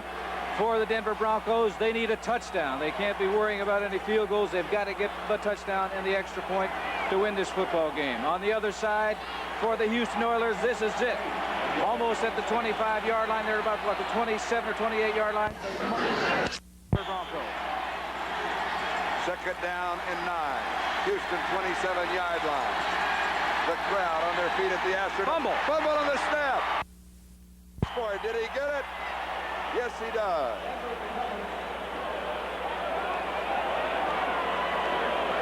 The Broncos retain possession, but it will be third down. Taking a look, he never gets possession of the football. It could be that the center was moving as he was snapping the ball, which would change the angle of the snap. Morton had to dive in after the football. They also have another man down on the field at the present time. It looked like it's a Houston Oilers football player. 2 minutes and 15 seconds left to go in the ball game. This is an injury timeout, an official's timeout, not charged to either team. Now let's go down to Mike Adamle. Charlie, in a game played earlier today, in case you haven't heard, the Philadelphia Eagles beat the Chicago Bears 27-17, packed house, Veteran Stadium. First quarter, Jaworski back to pass. Harold Carmichael touchdown on the day, 110 yards. The Eagles led at that point 7-0. Phipps had a chance to tie. Here he's got a lot of time to pass and finds a wide open Ricky Watts, the rookie from Tulsa, but he drops the ball on the 15-yard lines. They can't convert. Phipps brings the Bear right back. Across the middle, Walter Payton, number 34. He scampers 31 yards all the way down to the 4-yard line. One play later, he scores 7-7. Halftime 17-10. Payton gets loose 85 yards. It looks like a touchdown to tie up the game or put him ahead 24-10. It is called back. A legal procedure against Brian Baschnagel. Again, Phipps, another scoring opportunity. This time the ball is picked off by veteran cornerback Bobby Howard. Then finally, the icing on the cake, Jaworski passes to Billy Camfield, number 37. The second-year man out of Kansas goes 63 yards for the score. The Eagles win it 27-17. They play Tampa Bay next week. Ken Kennard was the injured Oiler. He has come out. Curly Culp has come back in. It will be third down and 8. 2:07 the clock on the countdown. The Broncos will let it go down to the 2-minute mark. And right now, Lynn, it's not necessarily who wins today, but who survives this football game. Well, that's right. The doctor is going to be the most important man for both of these teams. Find out what's going to happen, who's going to be able to show up at the next game. 2-minute warning. We'll take a timeout. Houston 13, Denver 7.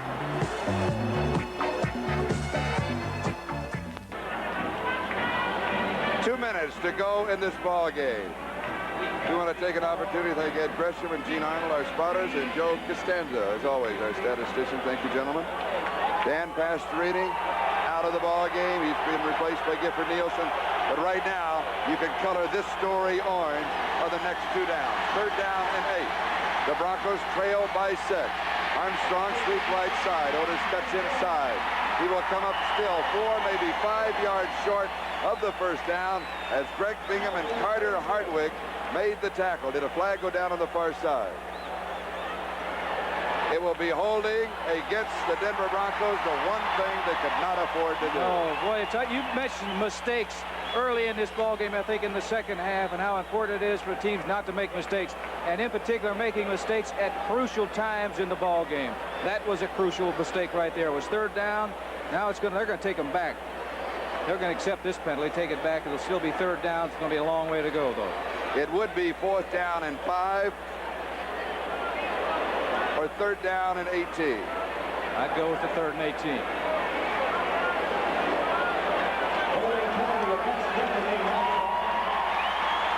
The holding was a yard in front of the line of scrimmage. It'll be 3rd and 17. Offensive holding, number 65, still 3rd down. Holding on Glenn Hyde, who's replaced Paul Howard, who is out of the ball game. Coming up for Denver now. This is a big down. They don't necessarily have to get all the yardage back, but they've got to get some of it.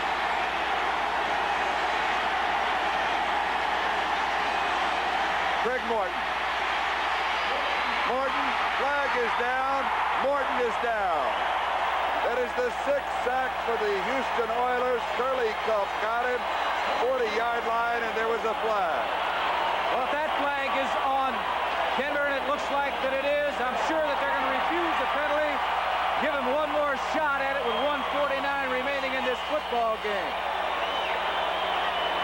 You could see that defensive front four of the Houston Oilers, they knew that he had to throw the football. That's what that penalty cost them. They knew they were in a definite passing situation, and they just teed off.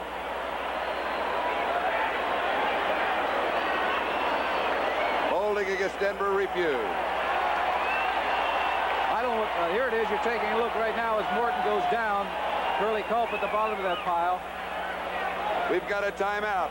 It is Houston 13 and Denver 7. 1:49 left in the game. Paul Howard has come back in the ball game at offensive right guard for the Denver Broncos. It is 4th down and 22. 1:49 left in the ball game. The whole season for the Broncos could well rest of this one play. You're absolutely right. This is the season. This is 1979 for the Denver Broncos. They must pick up a 1st down. 4-man rush. Morton goes deep. Has a man. Watson knocked away in the end zone. Vernon Perry. And Watson was open for just a couple of steps. That was speed play for the Houston Oilers. There you can see the elation of the defensive backs. 32 is Vernon Perry. Made a good play on the ball. Morton pass with a good throw. Perry was there to knock it down. And listen to these fans.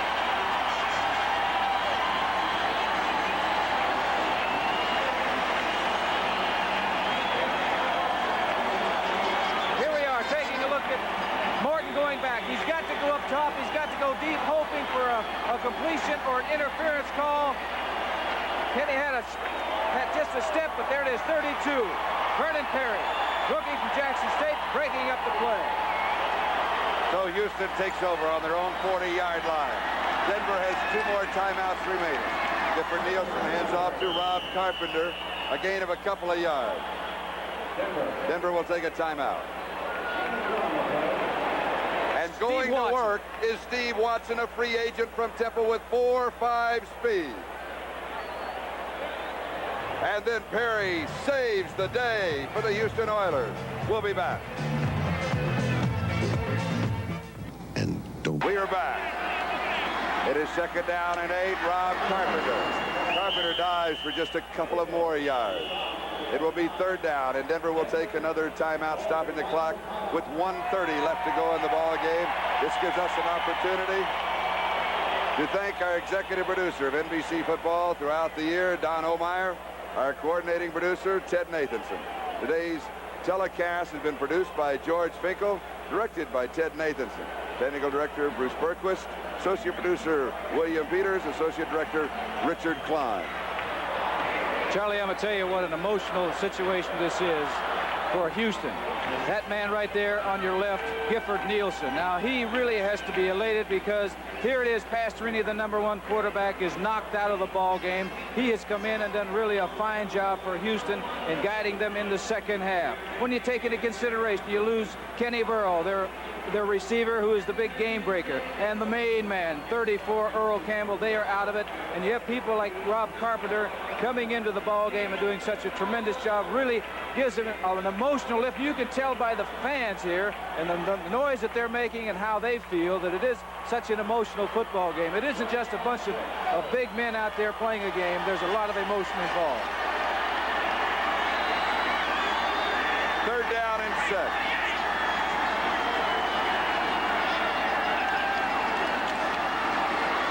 Tim Wilson. Wilson does not pick up the first down. It will be 4th down and 3 yards to go. Denver does not have a timeout remaining. Reuben Carter makes the last tackle. But they will have one more opportunity for this man, Craig Morton. Boy, what a ball game he has played, though. Well, they did not think this morning that he might play at all because of the pulled muscles in the stomach. I knew he would when I saw him 2 years ago when he had a leg injury that kept him in the hospital during the week getting treatment. The day before the game, he showed up and did a masterful job leading Denver to victory. Parsley will take all of the time on the 30-second clock. They barely get it off. Upchurch is set for the return. He calls for a fair catch. He goes out of bounds. That will stop the clock. There are 39 seconds left in the season for the Denver Broncos. That punt covered some 36 yards. And now, can Denver weave the magic wand just one more time? They need a touchdown. A field goal is not good enough. That means they've got to go in for the score. They have no timeouts remaining. Houston is going to have 5 or 6 defensive backs in that ball game playing back and making sure that they're not able to get the big bomb, because what they want to do, they'll let him catch the football, make the tackle, and hope that maybe they can't get off the next play, because they have just 39 seconds remaining. Denver must go 80 yards in 39 seconds. Morton has completed 13 of 24 passes.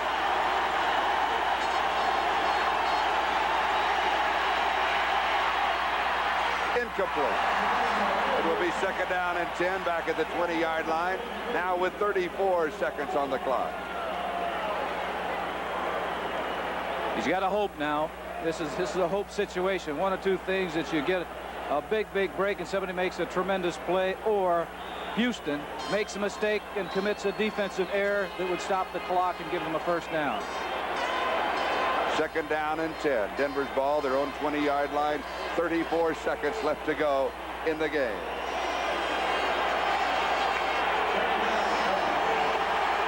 Defensive backs of Houston, they are 20 yards deep lining up off the ball. Pump fake. Morton throws far side. It's caught. Upchurch has it. Upchurch is running in the secondary. Upchurch to the 45-yard line. A Denver player is down. Morton has the hurry-up offense. 25 yards on the play. J.C. Wilson made the tackle. The time continues. The clock continues to move.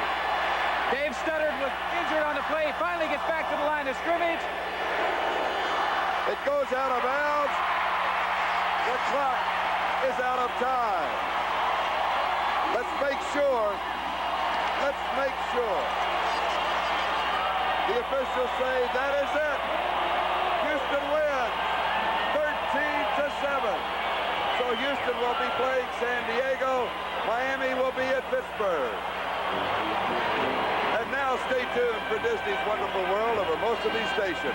On the Pacific Coast and most mountain time zone stations, Disney will be seen in its regular time.